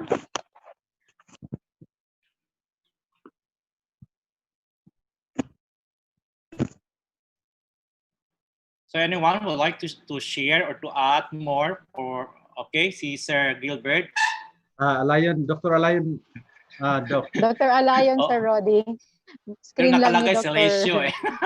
Kasi he was not able to join. Sir, thank you very much. I am now clarified that you are not concerned of the formats. Yeah, we are not. Important for you is the delivery. Because when it comes to content, we adhere to the PSGs. But when it comes to delivery, which is the most urgent and important now, is the delivery. So in other words, klaro sa amo, sir, na you are not particular of the format, you will accept our format only to add in our syllabus the learning modality that would specify how we are going to deliver our teaching learning through online, offline, and blended. Yes. Oo. Yes. Yun lang ang kailangan natin i-answer doon sa needs ng ating mga learners in order for the institution not to have any controversies in relation to the implementation of the modalities. We already have controversies in the online implementation of some HEIs where most of the institutions already complained about the connectivity. So with this time, we are giving them, or we recognize the capability of each learner when it comes to connectivity. And we have to provide what are these modalities that are suited to their capability. Okay, thank you very much, sir. So for teacher education institutions, this is what I got from our director, that we are free to use the format according to our context as long as the learning modalities that accommodate those types of learners will be afforded. Yes. Okay. Without sacrificing the PSG as in your previous syllabus, no? Ganito nga yung previous syllabus eh. Kanya-kanya kasi tayo eh. Because of your academic freedom, we cannot change anything because kayo ito nag-design ha. Kayo nag-design. Ang gusto lang namin titingnan ngayon sa new normal kung paano ito i-deliver outside of the classroom. Okay. Thank you, sir. Thank you. And of course, we are very much particular as the assessment. No, you know already how to manage the rubrics. The same pa rin ang approach ninyo, but translate that into an online mode or offline mode or blended learning. Okay, any more question? Okay. Yo. I think from the YouTube, K, do you have? Actually, it's more on passive comments here. Okay. And the YouTube, in advice, Dr. Mir? Yeah, just want to inform everyone that for under our advisory number 7, it is required for you to submit already your syllabus, online, offline, and ano. Try to look at it. Kailangan lang tayo mag-agree. Kailan yung deadline, pwede natin because we cannot also have it immediate or the submission during the classes na, no? Siguro we will have to agree kailan kayo, you work together as one, we heal as one, we win as one. So agree among yourselves and share something that is significant for the development of our Council of Deans for Teacher Education. Because teacher education, as of now, in terms of their academic performance in the board performance, it seems not very satisfying. No? So siguro you take into opportunity ngayon, mga online reviews and everything. Okay? So meron pang question? I think there's none, Doc. It's really audible what you had said, and it's clear by now to everyone that what they are to do and the direction of our preparation for the coming opening of the academic year 2020-2021. Thank you. Okay, Thank you so much, Dr. Jotong. Thank you so much, Supervisor. Please stay put, Dr. Okay? Rudy. It's not yet done. We still have our second speaker. Yes, I am moving upward, downward. So that's why I am here with Jyoti's table because I invaded his privacy muna just to be with you from time to time. I'm also having another seminar downstairs. Okay. Thank you, guys. So, thank you. So bear with us. We still have one more speaker. You may take your lunch while you are listening. So to introduce our second speaker, may I call in Miss Clarissa Alvarez? Okay, good afternoon once again. The day is not over yet. So our second resource person this afternoon is a Jesuit who joined the Society of Jesus in the year 2000. He took his master's in philosophy and master's in theology in Ateneo de Manila University and likewise earned his master's in education degree from Ateneo de Davao University in 2015. He studied spirituality in Dublin, Ireland and taught at Clongowes Wood College in Dublin, Ireland from 2015 to 2016. Part of his rich experience as a Jesuit brother can be attributed to his missionary involvement in East Timor from 2016 to 2018, where he was the vice director for formation in Colegio San Ignacio de Loyola, and also taught education in an institution there. Further, he is a convener of all the Jesuit brothers from Asia Pacific.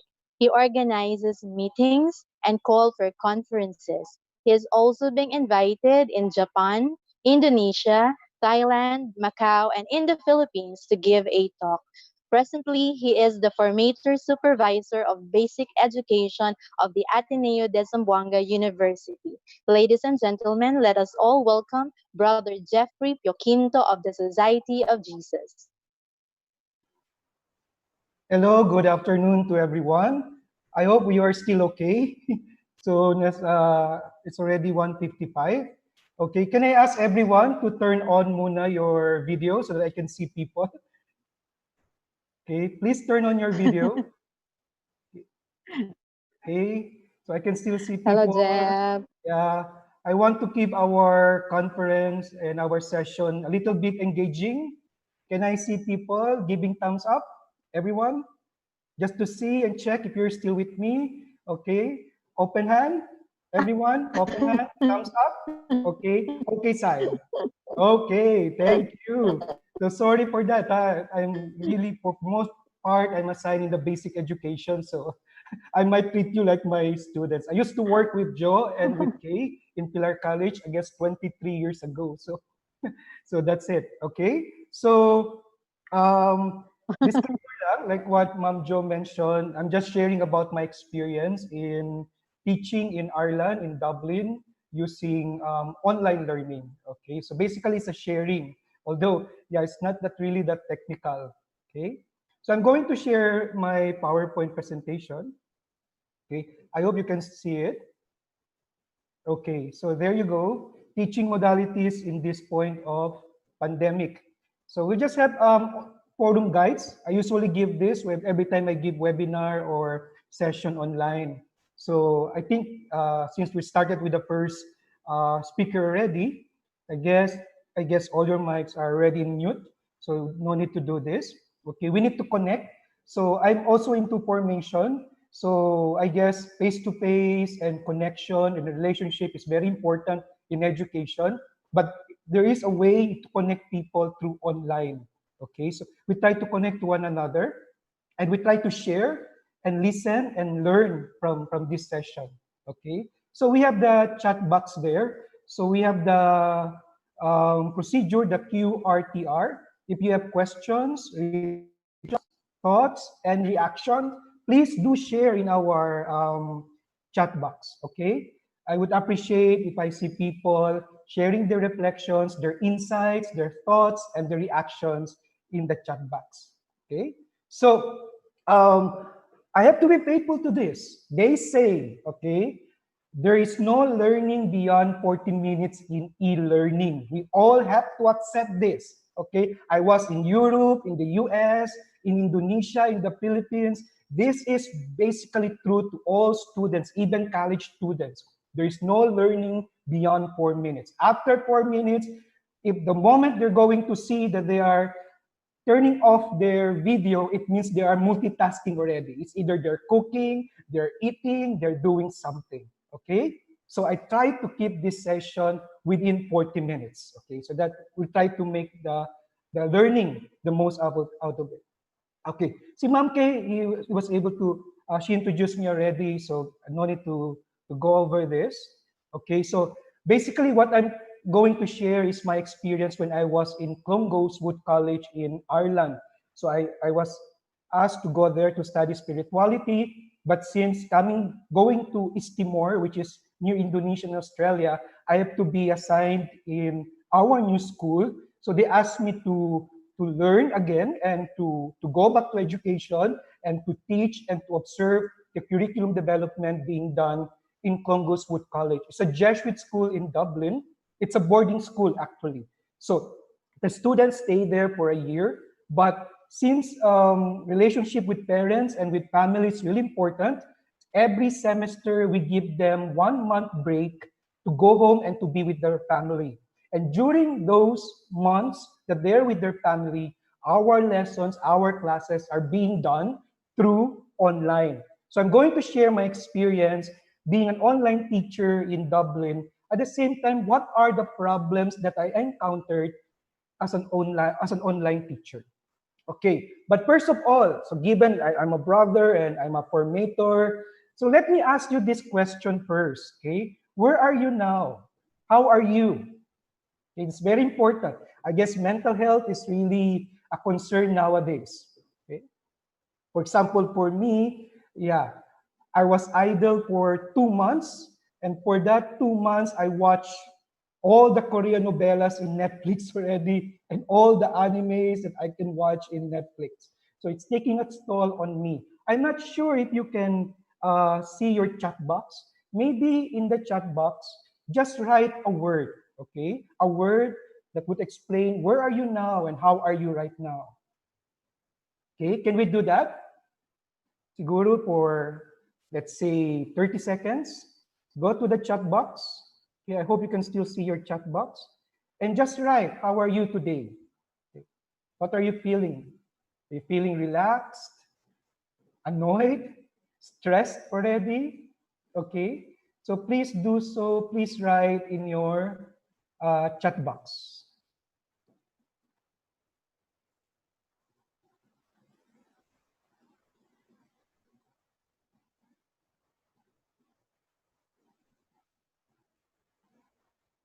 Actually, I cannot see my my chat box, but anyway, I hope people are writing already and coding already your feelings. That's very important. When we do online Yes, sessions, brother. it's good. Thank you. When we do online sessions, it's good to check on the feelings and the state and the disposition of our students. Okay, just to see where they are right now. Okay? So I cannot see any chat here. Sorry. Here. Would you Okay. like me to read some? Oh, Yeah. okay. Nakapasok na ako. Thank you. Optimistic, fine. We are fine. Very good. At home, okay. I'm good. Listening to your lecture, very good.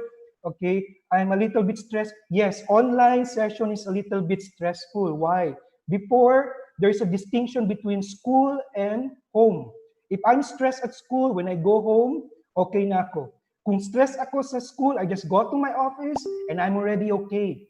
But this time, with this e-learning, there's no distinction between home and and office and work, right? So it becomes a little bit stressful, I understand, okay? And we have other responsibilities other than being online.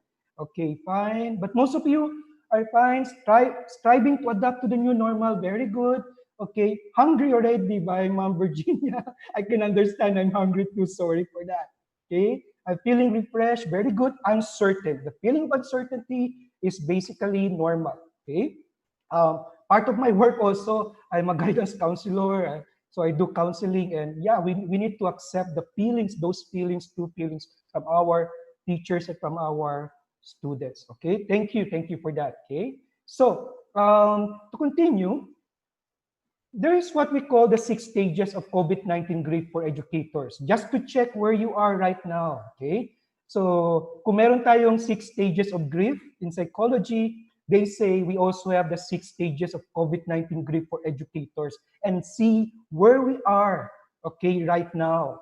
So it starts with denial, okay? I heard from students and teachers saying, bro, this isn't happening. Okay, I miss my classmates, I miss my teachers, I miss going to school, I miss my baon, and so on and so on. It's fake news.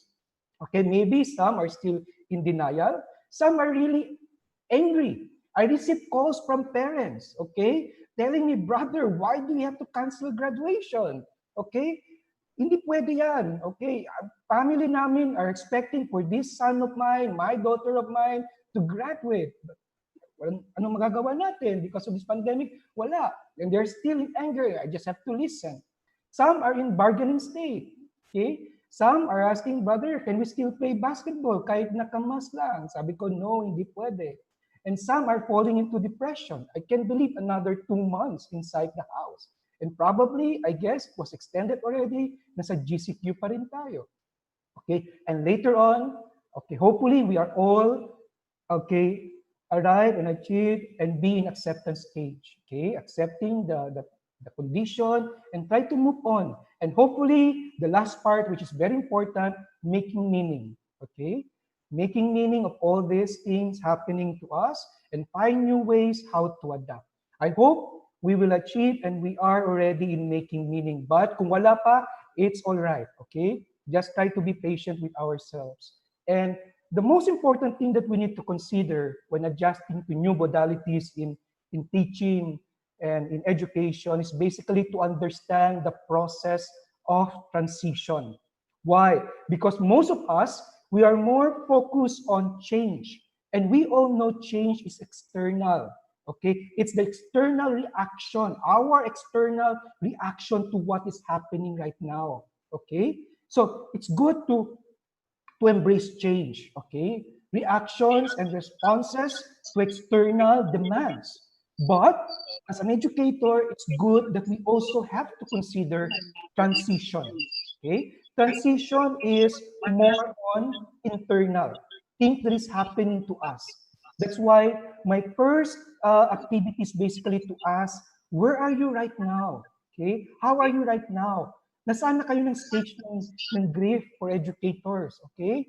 Confused pa ba? Be conscious with your feelings and accept those feelings, okay? Because to adapt to new normal entails also the disposition of the teachers, of the educators. So it's good that we need to consider and reflect on embracing transition as well. Transition, again, refers to the internal movement of the person, his willingness or her willingness to embrace change. Because how much we train our teachers, how much we produce a good syllabus for our teachers, if the disposition of our teachers and students are not ready to embrace, okay, this new normal, okay, sayang lang yung trabaho natin. Okay? That's why I also speak in the context of the Ateneo de Zamboanga. So part of our training and professional development is also spiritual and psychological development and training and professional development for our teachers. Okay? To see where they are now. Okay? Are they in stress? Are they ready to embrace the new normal and all?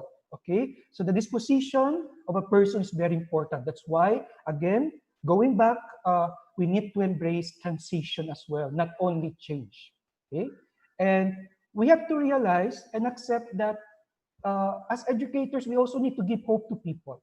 Most of our parents and students nowadays, they have, like you and me, they feel uncertain. Okay, they have doubts. But part of our work and mission as educators is basically to give hope to people, not false hope, but a real sense of hope, wherein we can give them a concrete program, okay, and tell them that we are ready for this new normal, for them to have a little bit of certainty, okay, and acceptance that their kids will embrace or will get good education come August. Okay, so I always do this when I give sessions. So on your own, maybe while we are doing the session, try to answer this 4 square self-reflection. So what did I hear and don't want to forget? What can I apply in my current job and position? What questions do I still have? Okay. How can I implement one element I heard today? Okay, baby step. Okay. So on your own, maybe try to be conscious of these questions and to be on track and ask, okay, and I'm really into reflective education and constantly ask, what did I hear and don't want to forget? What can I apply? And what questions do I still have? What am I learning? How am I learning in this process? Okay, so I suggest the experience of Crucible. Embracing the new normal and embracing the new modalities in teaching entails a crucible. Okay? A crucible is basically a vessel in which metals or other substances are heated to a very high temperature or being melted.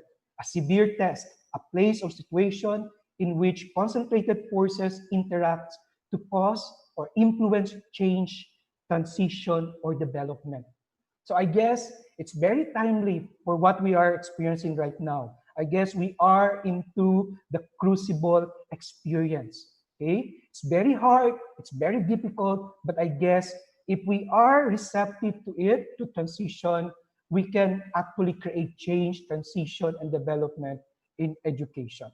Okay, so first things first. Okay, I said this just basically practical and based from my own experience. Okay, one experience of mine is that, okay, people nowadays are using e-learning, blended learning, flexible learning, and all schools are doing it. It's very confusing. And for the students, okay, the moment you say e-learning, sometimes they don't understand what it is. That's why it's very important to create a primer. Okay, so for Ateneo de Zamboanga, we gave a primer. Primer for academics, for formation, for administration, okay, and for the curriculum. This is what we're going to do with online learning, okay? First, there must be a primer so that parents and students can understand what we're going to do with this in a way online learning, okay? And going back to my topic, rethinking of terms. Everyone's using already e-learning, remote learning, and distant learning. It's very confusing, okay? Sometimes we need to give a branding. We need to give a word or a catchphrase wherein the moment you say something, everyone in your community, everyone in your school will understand what it is, okay? Like for example, in Ateneo de Zamboanga, the new normal that we have now, the branding that we give to our new normal is basically ATSU Right Learning, okay? ATSU Right, right? RIGHT is an acronym for responsive, independent, guided, holistic, technology-assisted, okay, learning. So we don't call it e-learning, we don't call it blended learning, we just say Atsurai.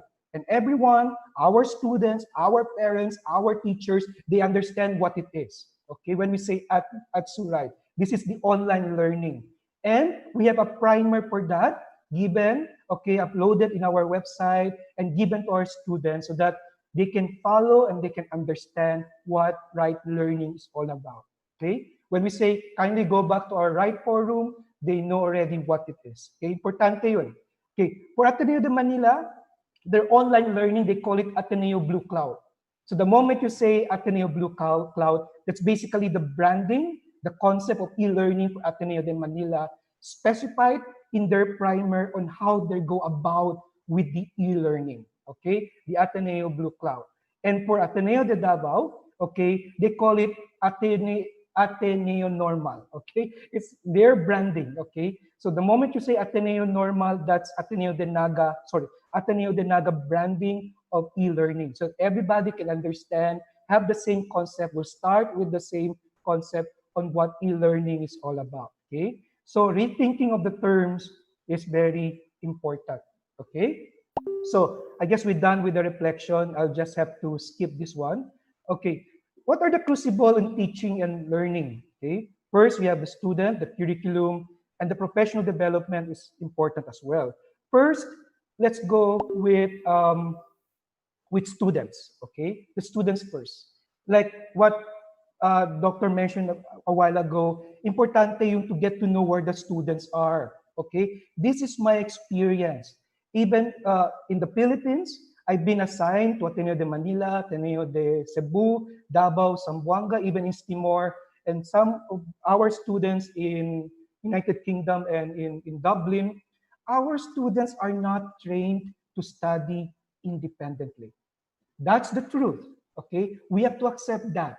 Okay, part of our preparation for our students, even in college, we need to go back to study habits, okay? If we talk about online learning is, for most part of it, is student-centered, okay? So, given that we are moving to this new normal, and if we don't give the capacity to our students for independent learning, even though your syllabus is nice, okay, even though you prepared well, even though you have good internet connection, okay, maganda kung ano yung ginagawa mo sa online, but if our students are not trained, okay, for independent learning, useless, sayang, okay? I guess we have to start from there, okay? We may think about modalities of teaching and everything. We need to prepare our syllabus and everything, but we have to start from there. Getting to know our students. Where are they now? Are they ready for independent learning? And if they are not ready, what can we do? Okay. I suggest, and what we're doing now is to train our students. Okay. And it's impossible fully to train our students for 2 months. It also reflects about our educational system as well, right? So it's a question for me as an administrator of a school, what we have done so far. So parang additional learning na ginagawa natin. Kasi we have 2 months to train our students, but yeah, we can do so much. But I guess it won't be enough to train our students to study independently for 2 months. Yes, I'm still positive with it, but then we have to do it, right? Okay, and yeah, it's also evaluating about our educational system in Ateneo. Have we trained our students really, okay, to study independently? That's really very important, okay? Next is, I guess was already mentioned, it's very important to conduct a survey, okay? To conduct a survey to get to know our students and all. Later on, I'm going to show some of the survey being done in senior high school, in the college, in the grade school and high school of Ateneo de Zamboanga. So we did a survey to Google Doc, okay? We have 400 respondents.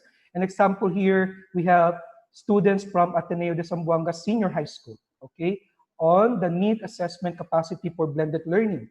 So ito yung result, okay? 90% said that I will stay at our family residence. The question is, where will you reside once the school year starts? So 90%, 90.4% will said that they will stay at their family residence. Some will stay at the dormitories because we also get students from Zamboanga del Sur, Sibuga, and Zamboanga del Norte, okay, and so on. Second, are you able or will you be able to access to internet where you reside and will reside, okay? We have 739 responses, and I'm happy to know that 89% of our students have access to internet, cell phones, and laptops, but we have 11%, okay, without any access to internet. So, paano yan? Ano yung pwede namin gawin to address these needs, right? Kasi 11%. Okay? Pero in some of the questions na hindi ko pakita dito, I asked them, so kung wala, paano yan? Ano yung gagawin ninyo? They say they will find a ways, they will got to go to their neighbors and find ways to get internet access because they really want to continue studying. How are you able, will you be able to access the internet at your residence? Okay, I have a home DSL, fiber, Wi-Fi, internet. Okay, 57% said that they have internet at home. Okay, I use prepaid mobile, 41%. I use postpaid mobile, only 7.4%. Not applicable kasi walang internet, around 17%. Okay, with the average speed of your internet connection at your residence, what are you able to accomplish with this? This is very important. Most of them, they receive and send emails, okay? Then they take or make online voice. They call, okay? Kasi, for example, in Globe, meron namang unlimited call. Okay, be part of online videos, meetings, streamline. They even have some have Netflix, not applicable, and they can still log on to Ateneo de Zamboanga portals and all. Okay, what electronic gadgets do you own or possess? Okay, that will help you communicate with your classmate, teachers, and do your schoolwork. So 21% of our students, they have desktop computers, okay? Only 36.9 with printer. That's really very important, okay? Kasi konti lang may printer. They have 57 merong laptop, okay? And most of them, they use mobile phone. So dapat the applications that we're going to use for our platforms in teaching must be also in a way actually alive or pwede sa mobile phones. Okay? So, I guess, how to use online platforms. At ano yung mga needs ng mga students? Sorry na naputol. Ano yung mga needs nila so far ngayon? So most of them said they want to learn how to use online platforms. So hindi lang yung mga teachers natin kailangan ng training on learning how to use these mobile platforms that we are in a way that are available online, but also our students. Taking online tests is also their concern. Assessment, how will they be assessed? Developing study habits, okay, buti lumabas to, and discipline in studying and nurturing mental health. Okay, mental health is also a concern for our schools. Okay, and in order to help them cope with their well-being and studying, we also ask, so how have you been coping with COVID-19 pandemic? Okay, most of them said prayer is helping them a lot, spending time on social medias, okay, like Facebook, reading novels, writing, visual arts, creating, surfing the internet, cooking or baking, helping out in needs, okay? So these are the coping mechanism of our students. So again, in a way, going back to our topic on different modalities of instructions, so we have there basically the students in the context, which is the content, which is our priority, but how do we apply this in our teaching and learning activities? So it's either we are used to face-to-face, it can be hybrid, okay? It can be my time for face-to-face or online, or parang blended learning, or purely online, okay? For now, in Ateneo de Zamboanga, our option, given our condition, we go for complete online. Okay, medyo imposible pa sa ngayon yung blended learning. Okay, if the situation will allow, probably we will in a way modify our schedule. Probably, for example, every Monday it will be English time. Okay, for 1 hour, for 2 hours, the students will come with a class size of 15. Okay, and so on. Pwede modify, pwede gawing blended learning. But for now, our in a way, our um, planning basically deals with what do you call this? Online, purely online. Are you still with me? Okay pa ba? O baka nawawala na? Okay, so thank you, Ma'am Kay. Okay pa daw. Okay, so I guess what are the main e-learning modalities? I guess most of you know already about blended learning, fleet learning, and the mobile learning. Yeah, klaro na sa atin yun, di ba? Pero what I want to stress is basically mobile learning. We need to use mobile learning kasi for students with poor internet connection and using their mobile phones, importante yung mobile learnings. Okay, why? Because, for example, they can just go to the neighbor or to a place where can they access. They can just download the content. Okay, there are some platforms in the internet wherein it's good for cell phones. Okay, and then from that cell phone, once you're going to have internet access or connection, you can download all materials, all the videos, and all. So while at home, okay, you can actually go to that in a way, go back to that lesson and go back to that activity. So no need for internet connection.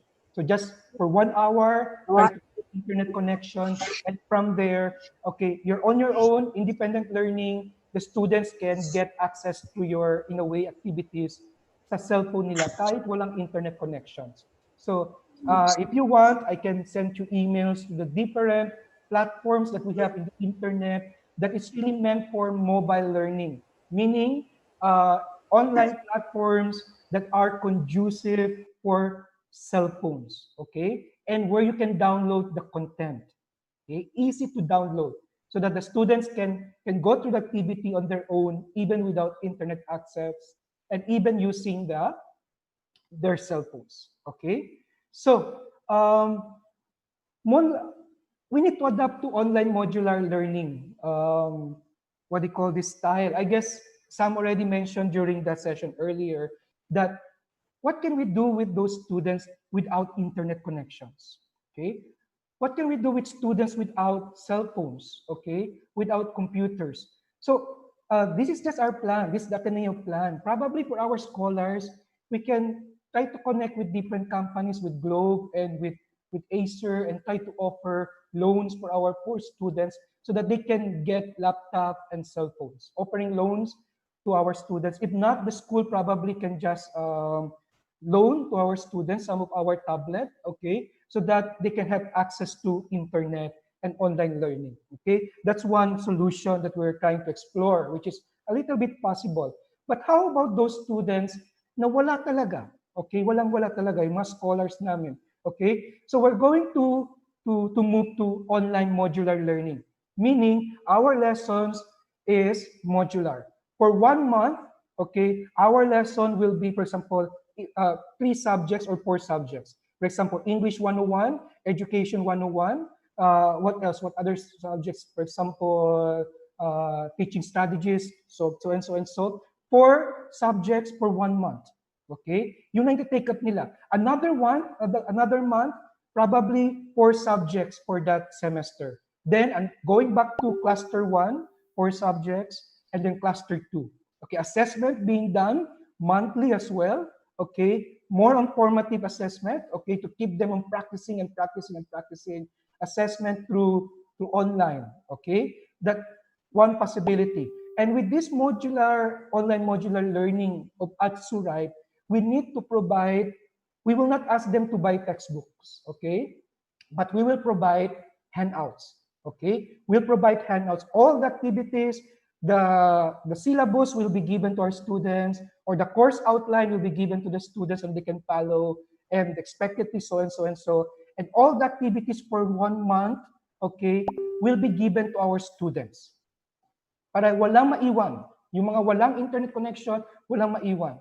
Okay? For me, to do asynchronous, this is just my opinion, to do asynchronous learning where you have students without internet connection is injustice. Okay? That's really injustice. But given our context in the Philippines, what can we do, di ba? Okay, medyo mahirap yung gawin.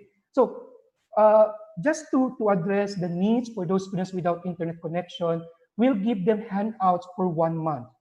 Nandun na yung formative, yung assessment that they can kwan. They just submit, they just go to Ateneo, gate 1. We just put boxes where can they drop their essays and their, what do you call this? And all their, in a way, papers that they need to submit, they just drop it in Ateneo.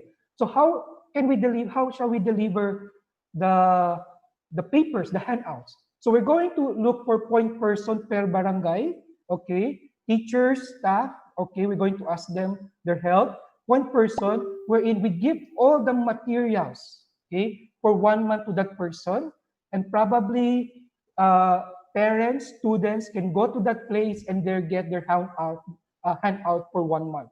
And on their own, independent learning, they can just study on their own. Okay? So yung e-learning is just an experience to deepen, okay? To deepen the experience and learning, okay? And to check the students as well, okay? So yun ang online modular learning that we want to create, okay?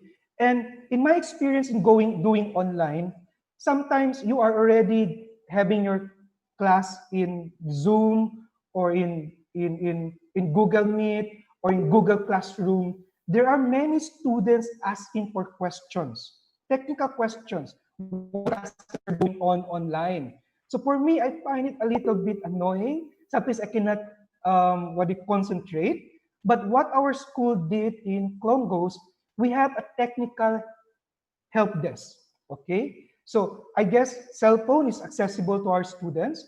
So they just call if they have questions technically on how to go about the e-learning or while you're giving exam online, if they have questions, they will not ask questions to the teachers anymore, but they call the helpline through to their cell phone and ask questions to our teachers. So we assign teachers, usually our computer laboratories na mawawala yung trabaho, okay? May mga science laboratory technicians kami and personnel na mawawala ng trabaho online, and some of our office staff na mawawala ng trabaho because of these online learning.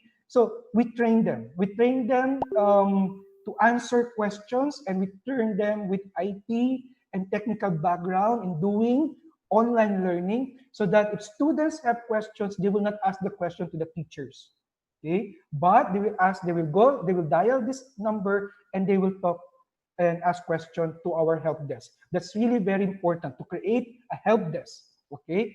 Kasi kung ikaw yung teacher, manning the classroom or online classroom is very difficult to answer many questions. Sometimes mawawala ka talaga, okay? And also, we need to create technical help desk for psycho-spiritual health. Okay? Hindi maiwasan yan. Most of our students, they're undergoing many issues. Okay? So, other than technical help desk, it's also good that we can provide psycho-spiritual help desk. So, dito pumapasok yung guidance counselor namin, yung campus ministers namin. Okay? And people who can help our students go through this stressful period of time. Okay? They just entertain questions, and sometimes students, they just need someone to talk to. So this will address. So importante makaroon ng help desk. Okay, technical and psychological and spiritual. Okay, we can do actually recollection online and counseling online. Okay, so and if we choose modalities and online learning is good to us, importante naman siguro yun, is it relevant? Is it student-centered? Is it holistic? But for me, the most important question is it actually student-centered? Because online learning is student-centered. We cannot just go back to our traditional way of teaching and then just bring it to online, okay? So in my experience in teaching online in Europe, I guess part of our problem is really what we call the substitution phenomenon in e-learning. What is the substitution phenomenon in e-learning is all about? Ito, simple. Kadalasan, or we have style in teaching in face-to-face classroom, right? Ito yung ginagawa natin sa classroom. And most of the time, when we shift to online learning, kung ano yung ginagawa natin sorry, kung ano yung ginagawa natin sa classroom, face-to-face classroom, yun din ginagawa natin online. Okay? So, with these new modalities of teaching, yeah, tama, we have to retain our content, we have to retain our design, but one question we have to ask, di ba, how can we best utilize actually the new platform that we're using, right?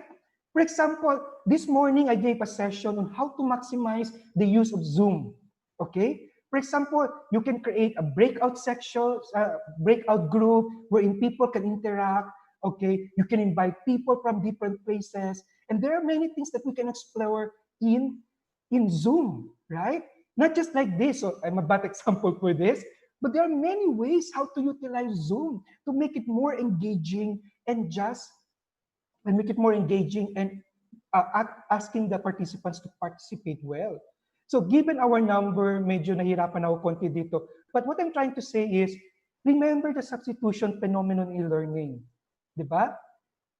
We call ourselves, yeah, we are ready in e-learning. But yeah, you just move from one platform to another. You just move from classroom to online. Pero yung way of teaching mo hindi nagbago. Yung paradigm mo hindi nagbago. So for me, yeah, it's parang okay. So yun naman ginagawa natin. Pero sayang eh.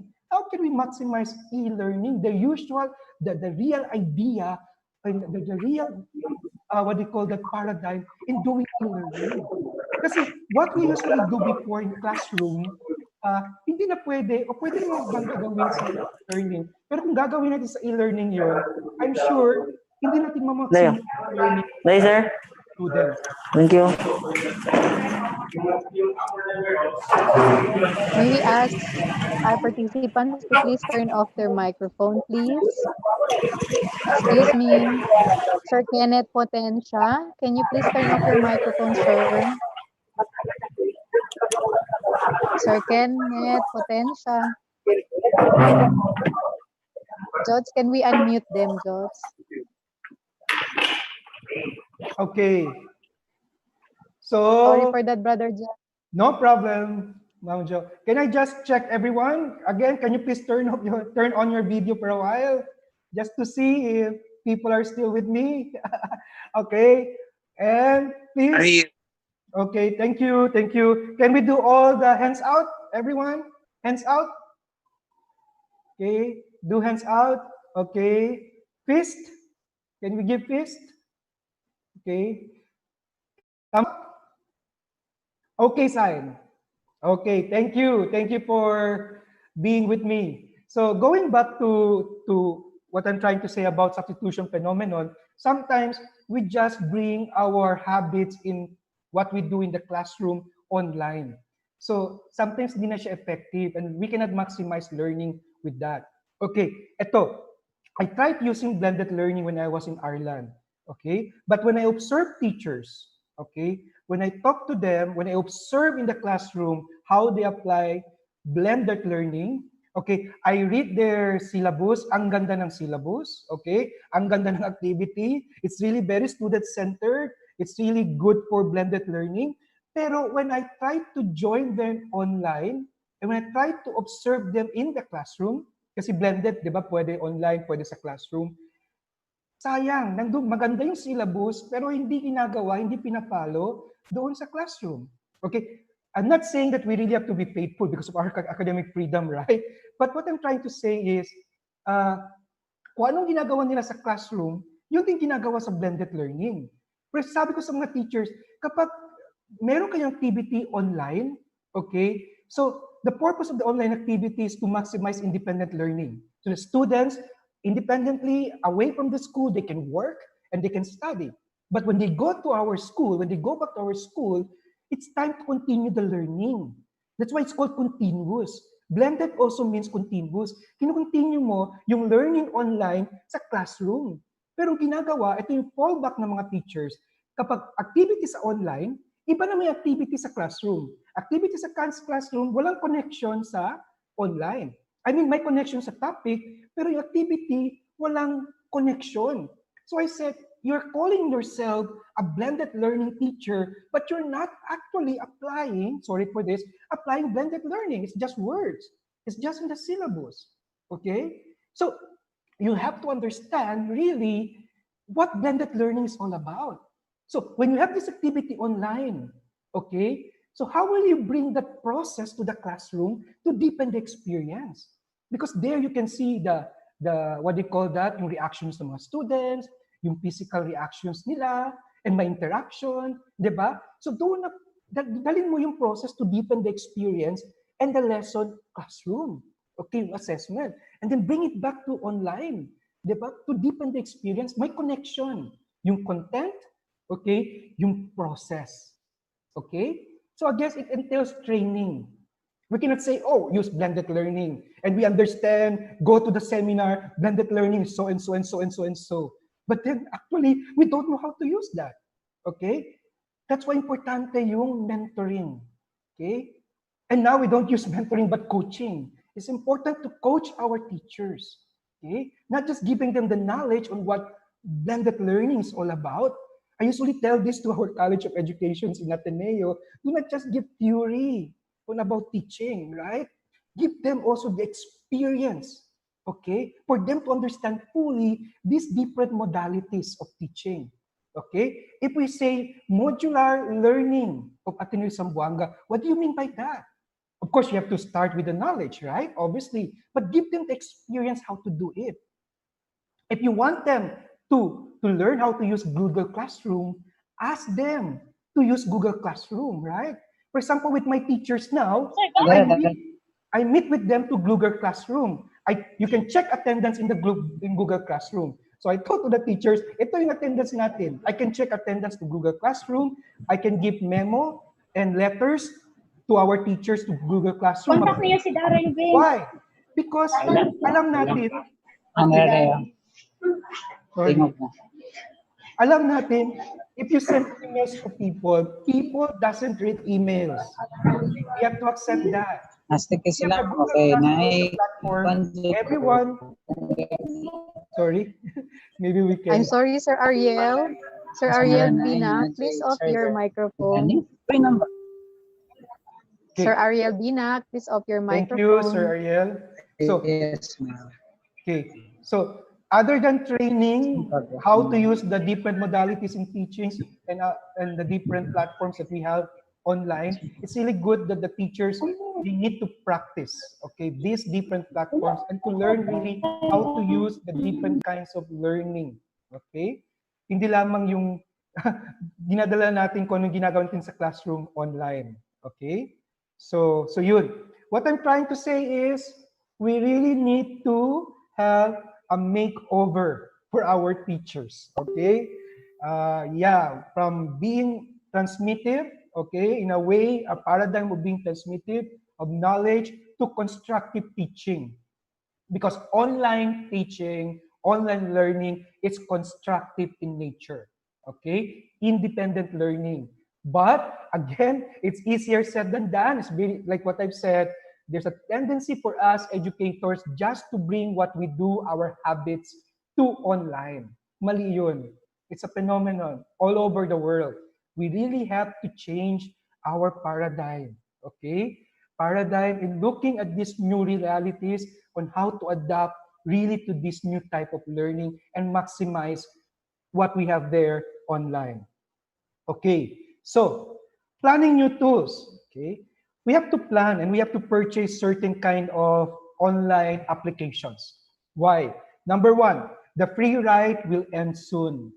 Zoom, yeah, it's free, but we only have 40 minutes for that, okay? It's good for people who have access with premium account. They can go beyond 40 minutes, right? And they can use other, what do you call that, things that they can do with Zoom.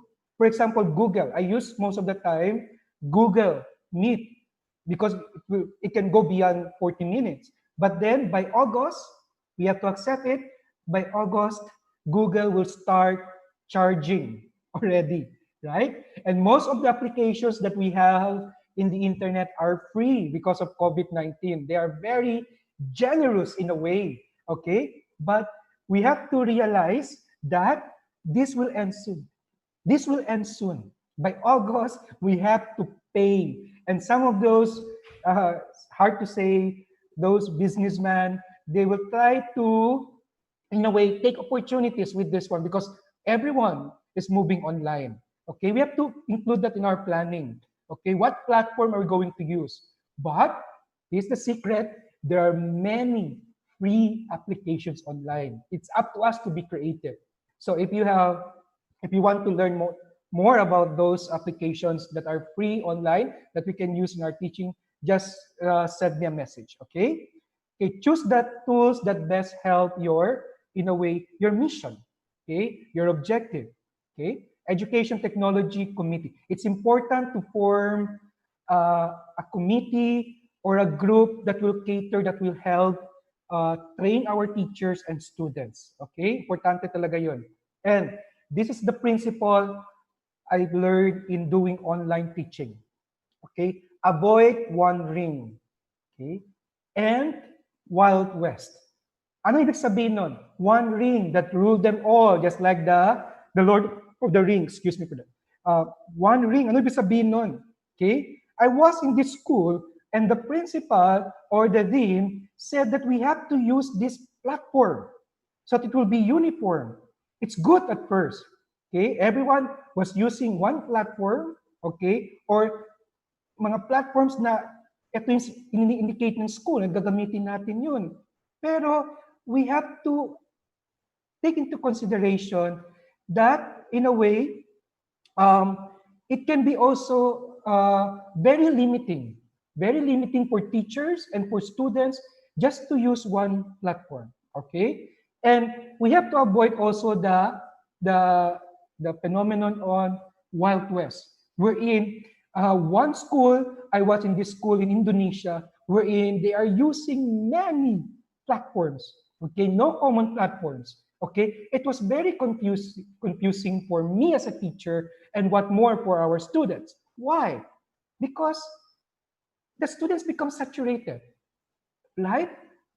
Learning, using one platform entails learning for the students. If you have many platforms, it's very stressful for students to learn how to use the platforms.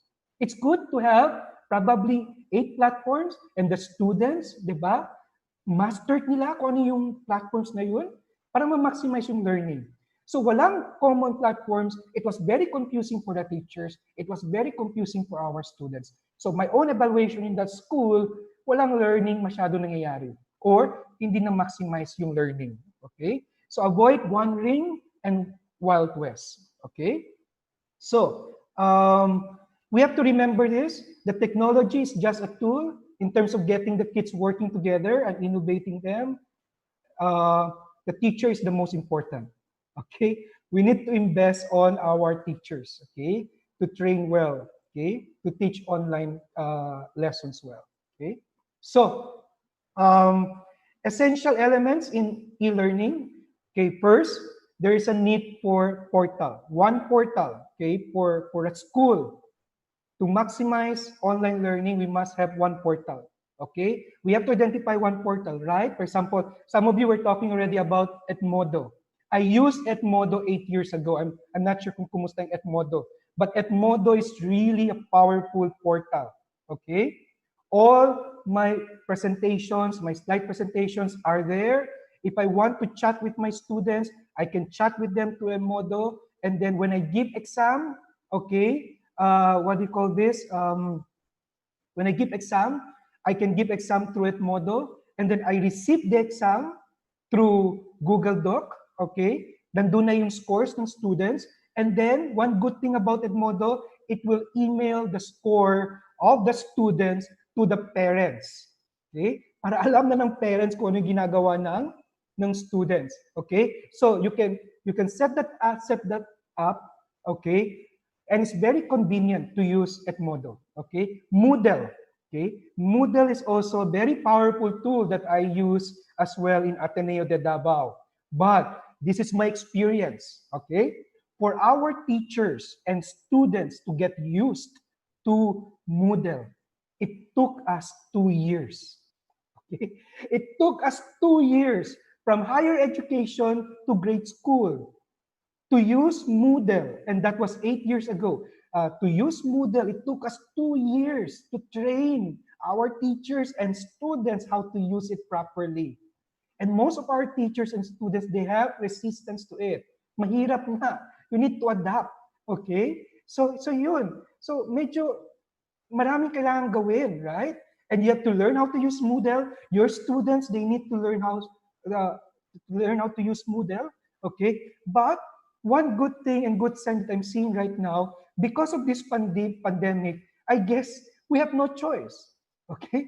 We have no choice to use online learning. So I guess this will, in a way, make the training and to adapt to Moodle and Modo very fast because we have no choice, okay? But that was my experience in Davao as well as in Ireland as well. Using Moodle and Modo takes time, okay? Probably because there are alternative, okay? The classroom, what do you call that, teaching and learning is still there, right? So, iniisip siguro ng mga teacher student, doon na lang sa classroom or ganun. Pero with this new normal, I guess, this will make the pag-adapt sa new normal sa Modo and Moodle very fast, okay?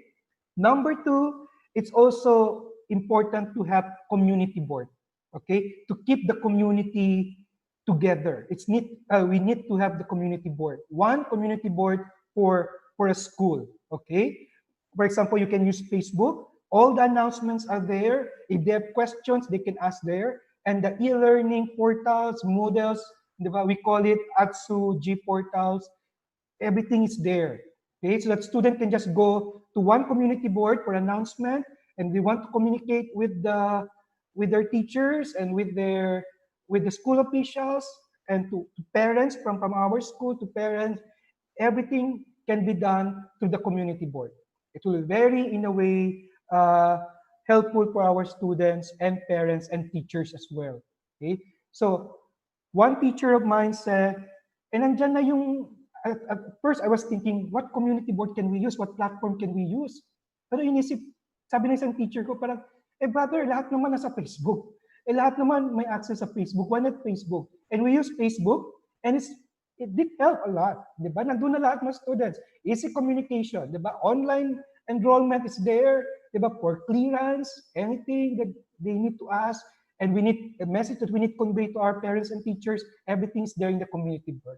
Okay? It keeps the community together. Okay? And I already explained the help desk. We need to have a help desk for questions on technical matters, on how to use online learning, and psycho-spiritual help for our teachers and students. So this, I guess you know already about Google Classroom and all, and professional development for teachers. And how do we train our teachers? Okay, importante yun. We need to include that in our plan for in-learning kasi importante yung mga teachers. We need to give them professional development for, obviously. But for our school, we have this branding, ATSU Forte.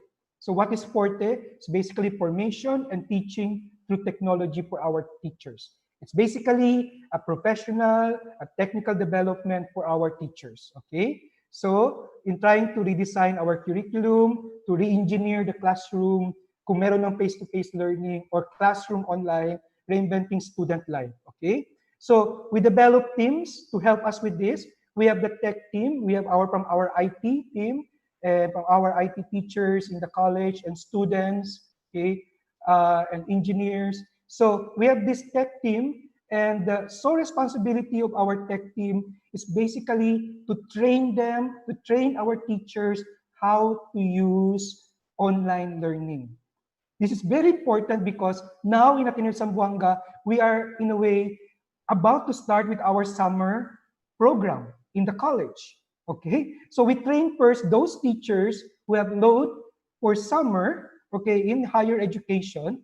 We prioritize them and started 2 weeks ago. They are training how to use these different modalities in learning. Okay, so for 2 weeks, for 1 month, intense training on how to use these modalities every day. Okay, for 1 month, training lang on to get to acquire skills in technology and how to do online learning. We also have the teach team. This is the, in a way, the the skill on teaching and learning. Like what I've said, that the phenomenon, right? The online phenomenon, we just have the tendency to, what do you call this? Just to bring whatever we do in the classroom to online. But to be serious with that, we have the teach team on how to translate what we have in our syllabus to make it more student-centered and to maximize learning online. Okay? So we give them different teaching strategies, okay? Experience, how to apply, okay? And how to put those things in the syllabus into practice, okay? To maximize teaching and learning online. Okay, and the last one is the TAC course, which is basically learning the legalities in doing online learning. So we have one lawyer, Brother Bok, he's a Jesuit, and he's in charge of giving webinars to our teachers from higher ed to grade school on the different legalities, practical legalities, okay, that we can apply in Ateneo de Zamboanga. So it's good to have the different committees in order to help us prepare to adapt to these new modalities, okay? And things to consider also in doing online classes. My experience in doing online classes, we need to have online school time. Why? Because sometimes students, they call me at 10 o'clock in the evening, okay? That's very wrong. So the school must, in a way, say that school hours between 8 o'clock in the morning until 5 o'clock. So you cannot talk to the teachers, and teachers will not reply to students' answer beyond 5 o'clock, okay? To maintain our sanity, it's important to have online school time, okay? And me as a teacher, I will entertain questions, and I will do my part as teacher on that specific time, okay? And have separate Facebook account, okay? Not giving your own personal cell phone numbers and Facebook account so as for you not to be disturbed during your me time and your private moment and time. Okay, so for now, just to summarize, okay, there are many ways how to do, there are many modalities that are in a way that are being offered to us in doing online teaching and learning, but we have to consider, we really need to think on and to plan and design well on how to bring about the content that we have in the online platform. Okay, that's very important in order to maximize teaching and learning. So I guess I went beyond 40 minutes. Like what I've said, there's no learning beyond 40 minutes. I'm sorry for that. And with that, thank you very much. I hope you did learn something from my sharing. Thank you so much, Brother Jeff. If you look at the chat box, the comments there are really positive and very appreciative. And then one concern is, can we possibly ask for the copy of your presentation if it's fine with you? Yes, ma'am. I can send you through Facebook. Okay. Thank you. Thank you very much. Okay. So at this point, we are open for open forum for some questions, clarification on the presentation of Brother Jeff Yuquinto.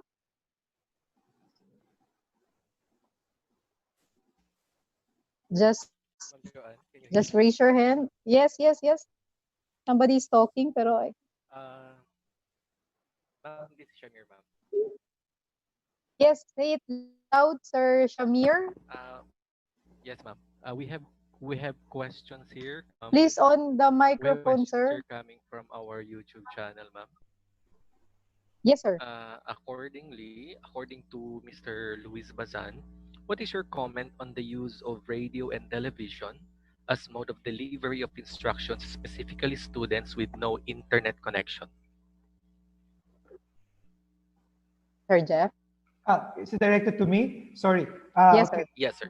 Thank you for that question. So part of our survey, we found out that some of our students outside Zamboanga, they don't really have access to internet, okay? And it's a phenomenon now, what's happening in Manila as well as in other parts of the Philippines, that radio is coming back, okay? Even for millennials, okay? And that's a good thing. So for me, if if the school has the capacity to have their own radio station, it would be better to communicate well and to do learning through radio.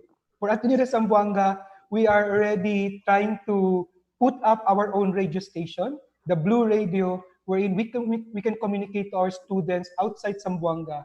Okay, you cannot come to Ateneo de Zamboanga for now without internet connection, or even for those students with internet connection, uh, they can go through radio. But like what I've said, we have to be creative. Okay, we have to be creative in doing radio uh, learning. We try to do that also in Indonesia because we have students from the mountain who cannot actually what do you call this, have access to internet. It's very helpful. I find it very helpful. I'm speaking in a point of view elementary grade school. I was there to manage the school, our elementary school, and radio was very, in a way, important medium in teaching and learning. It's just like, I'm not sure, are you familiar with Dora? Dora the Explorer. So we try to adapt that principle in grade school teaching learning. So Dora Explorer kasi wherein you have a time to pose a question and then students can answer. So yun. So to answer your question, yes, it's a powerful medium that we can explore given the Okay. situation now. We also have another question coming from Ma'am Penelope Garcia Colisao. I will just have to rephrase the question. On laptop and cell phone, No, online sir, that knowledge ignition. no, But sir, I that think the question here of Ma'am, sir. the question here Sir of Shamir, Ma'am, Sir Sham, she would like to go live. She would like to answer. She would like to ask the question live. Yes, go on, Ma'am okay. Kalisao. Ma'am Okay. Kalisao. Sige, ma'am. Yes, sir, Shamir. Yung kanina Yes, po ma'am. po gusto Yes, ma'am. Go ahead. yung the first question of Sir Joseph. Now, where are you now? Ayan po yung answer ko. Yes. Sir Joseph, may I ask your question? Because you have mentioned about the benefits of the radio station, and we are very lucky, the Zamboanga State College of Marine Sciences and Technology, meron po kami ng Marino FM. So we are very happy that we could reach our students, lalo na po yung nasa remote areas. I just received a call from my co-teacher lang po, kasi it's a reality that even teachers really find it very difficult to have the internet sa cellphone, kahit na nga po PLDT na. So, ang question nga, and we know for the fact that CHED is trying to negotiate with NTC para buong Pilipinas na po, libre na sa estudyante at maestra. Ang question ko lang po yung, because all your lectures were all on holistic and spirituality, na napaka maganda po as a teacher at para sa student. I was just trying to note kung may mga estudyante sana na naka-join ngayon. Opo. So, yun lang po yung sa mga different kinds of yung modo, yung mga different kinds of flexible learning, paano lang po natin ma-evaluate po yung talagang, kasi there are times ang estudyante, merong dito sa side na baka ang assessment po, the quality of assessment is valid and real. Ayun lang po. Thank you.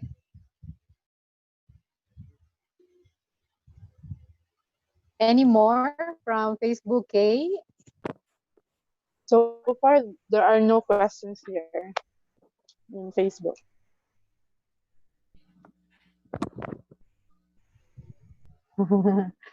Sir Shamir, Chane Patwali, Sir Sham.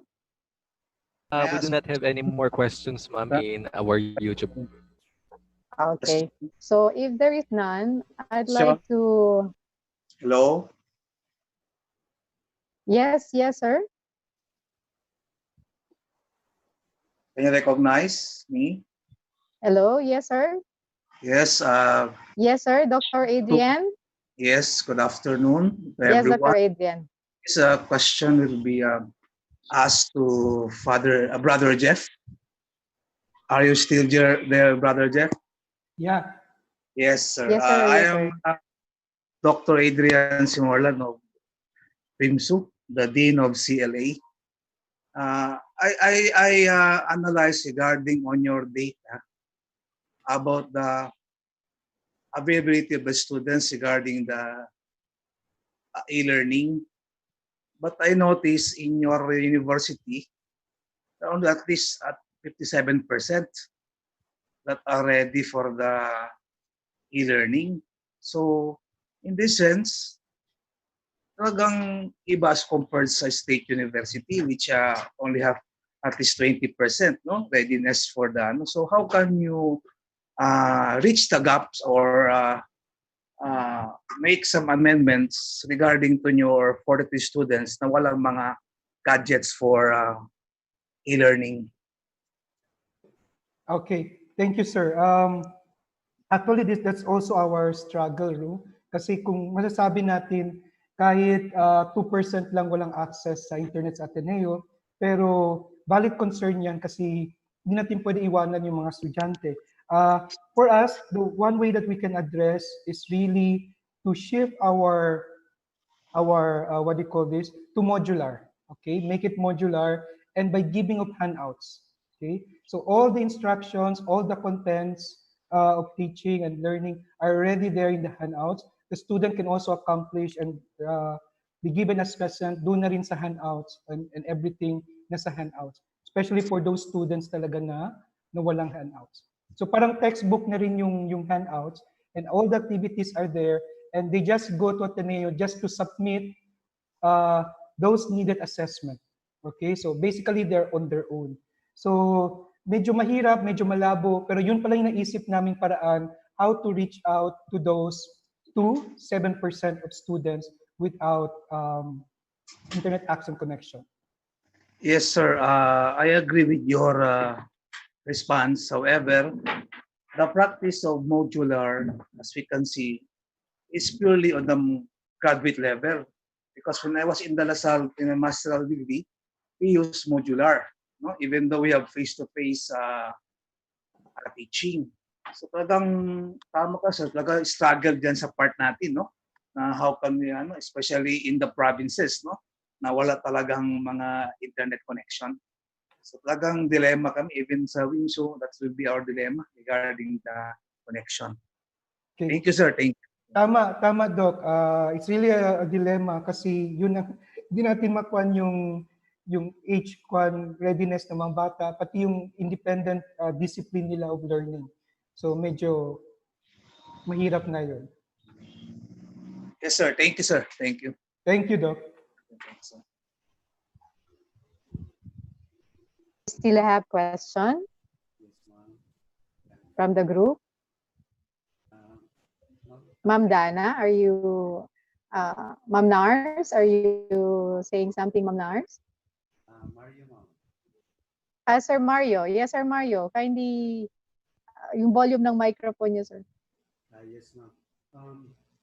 Brother, I am interested of how you manage your offline, especially when it comes to... Sir, can you speak louder, sir? Sir Mario, can you speak louder, sir? Okay, sir. Brother Jeff, can you hear? Brother. Sorry, I cannot hear. Yeah. Brother, this is my question.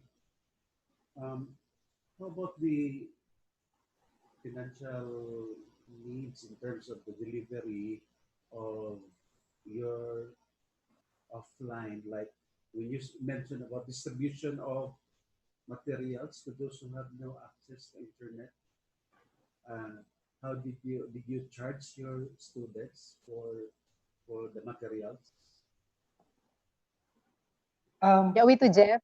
Sorry, Doc, may pwede wait. So the question is, how about for the expenses that you are you're spending in the delivery of these modules to the house to house? No, you made mention of that. So how do you do with the expenses? Is this being charged among the students or how? Yes. Is it correct, Sir Mario? Is it yes, correct? Right, Did I get it right? Okay. Yes, ma'am. Okay. So, regarding the handouts and the delivery, kasama na sa miscellaneous ng mga bata. Kasi medyo ngayon bumaba talaga yung what do you call that, enrollment fees ng mga bata kasi even in the private school context, kasi una, walang athletics, so they don't pay fee for athletics, they don't pay for books, okay? Ano pa, prom, graduation, and other school laboratories. So marami talagang sa miscellaneous ng mga bata na hindi na kailangan for this school year if we will shift really entirely for online learning. So nabawasan talaga yung enrollment fees ng mga bata. Pero part of it is really pag-increase ng budget is really on the technical support for our teachers, giving load, internet connection, and so on, laptops and all. And for our students, kasama na yun sa miscellaneous nila, yung handouts. Okay? And pa-deliver ng mga notes. Thank you, brother. Thank you, ma'am. Thank you, Doc Alayan. Any more?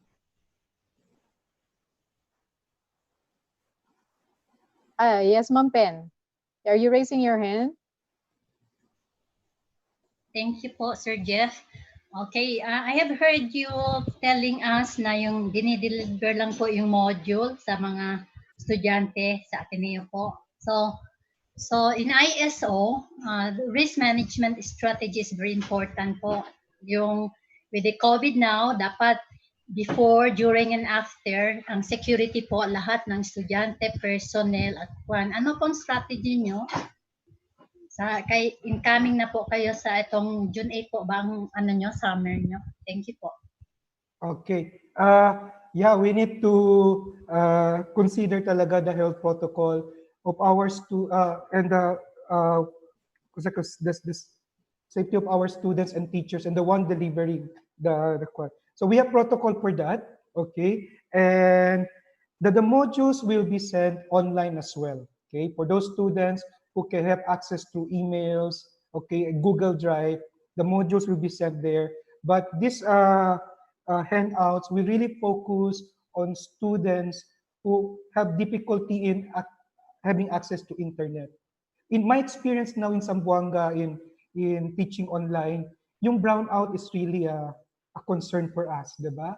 So yung Samselco is really unreliable. So meron talaga dyan, and giving a session like this, marami talaga, for example, lahat ng mga taga Santa Maria nawawala sila. So yun. So importante yung handouts. So even though mawawala sila sa online activity namin for synchronous learning, okay, for synchronous learning, they can still catch up. Salamat po, Sir Jeff. Salamat, ma'am. Sir Romeo Lopez, do you have any questions, sir? Sir, please on your microphone, sir. Off yung microphone niyo po.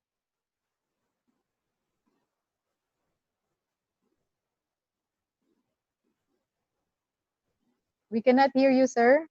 Maybe your microphone or what? On na lang po.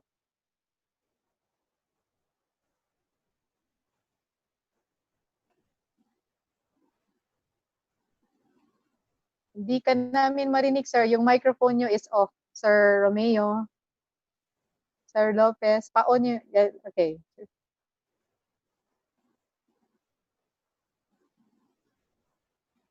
Wala pa rin, sir. We cannot hear you, sir. Do you have some... I-type nyo na lang, sir. You can type your question and we can read it for you, sir.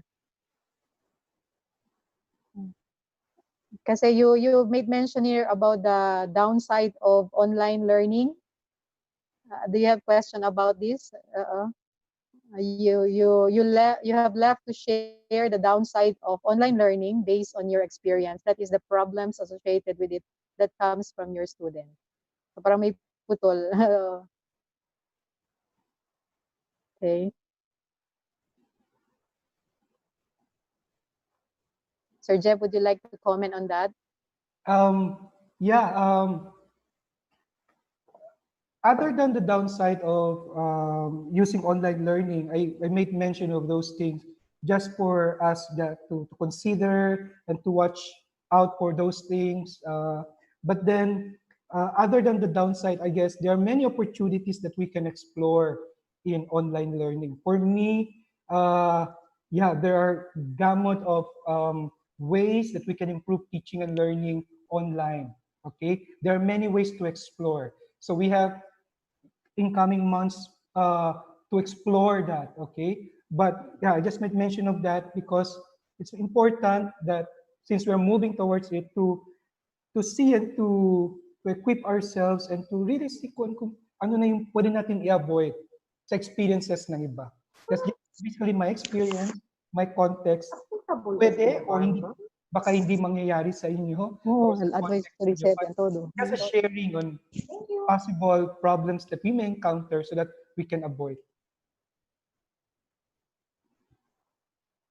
We just learn from one another.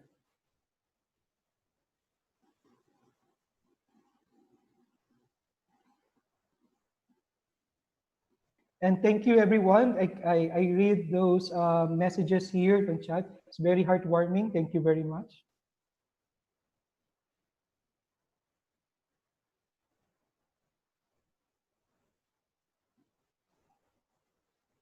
Ma'am Joy, is there anything else?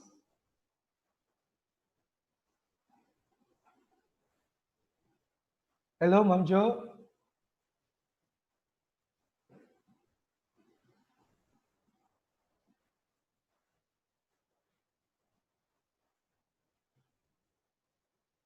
I'm not sure if Ma'am Jo is still here. Okay.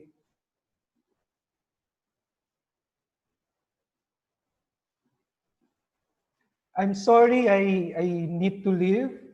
I still have other talks online. So I hope that you were able to learn something from this session. Okay. And Thank you very much. thank you. And to end, I usually give this session when we end our session. Okay. I just teach one ways to distress online. So you can also do this to your teachers and students. We call it the finger meditation or the hand meditation because online learning is very stressful. Okay. So we just do a simple meditation, breathing exercises that we can do during or after each session for us to distress.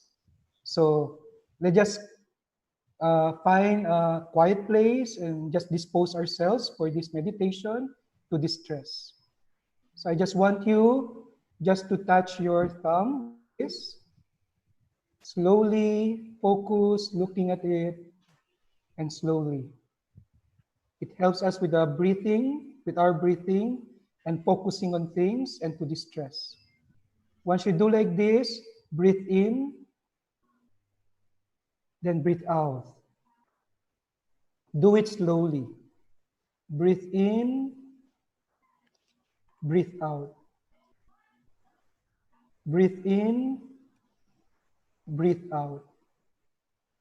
Breathe in, breathe out. Breathe in, breathe out. Okay. So thank you everyone. I know online learning can be stressful. I hope I taught you one way to distress and to do a finger or hand meditation. So once again, maraming salamat sa lahat. I'll just share my slide through Facebook. Salamat, Brother Jeff. Salamat Thank you, Doc. Much, Brother Jeff. We can't hear you, Jo. Brother Jeff, thank you Yes. so much. Hello. Oh, there.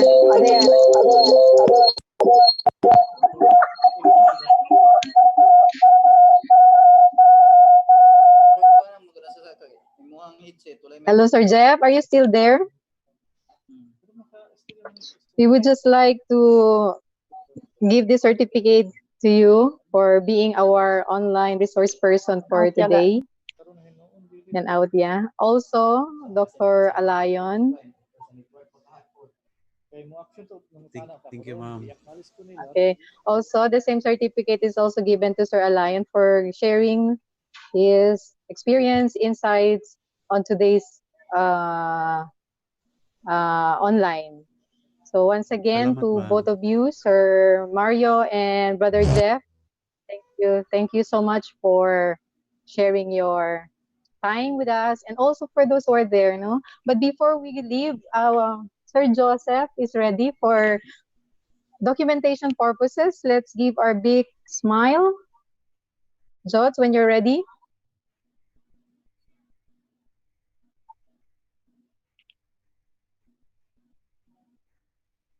Jots.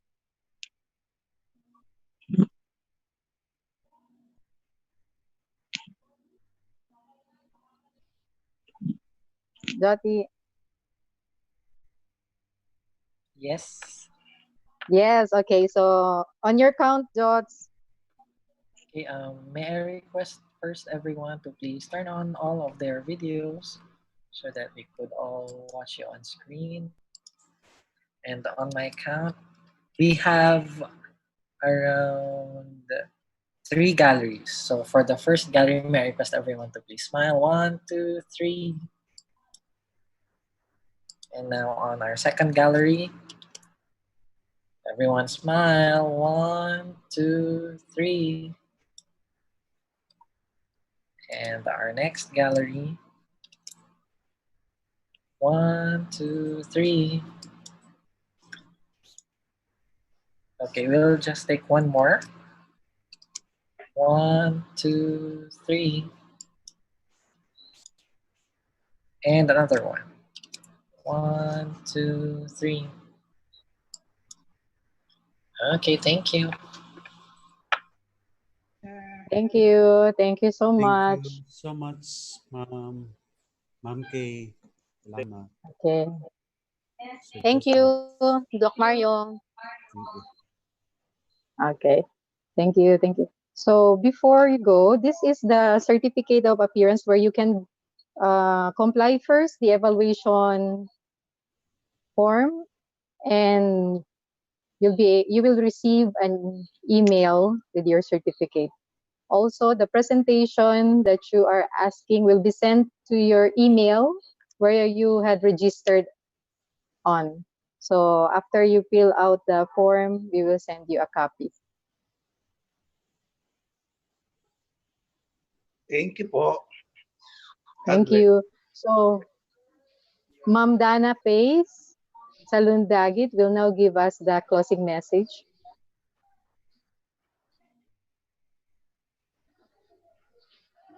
Ma'am Dana. Good afternoon. Good afternoon. Good afternoon, ma'am. Yes, Ma'am Dan. Okay na po. Yes. Yes, ma'am. So to our Region 9 Director, CHED Director, Dr. Rudy Garcia, Education Chief Specialist, Dr. Jacinta Tan, to the ever-active Supervisor of Education, Education Supervisors, Dr. Alvarez and Dr. Quaresma, to the President of CODTE, and to all the members of CODTE, the BOD, and to the deans across Region 9. So,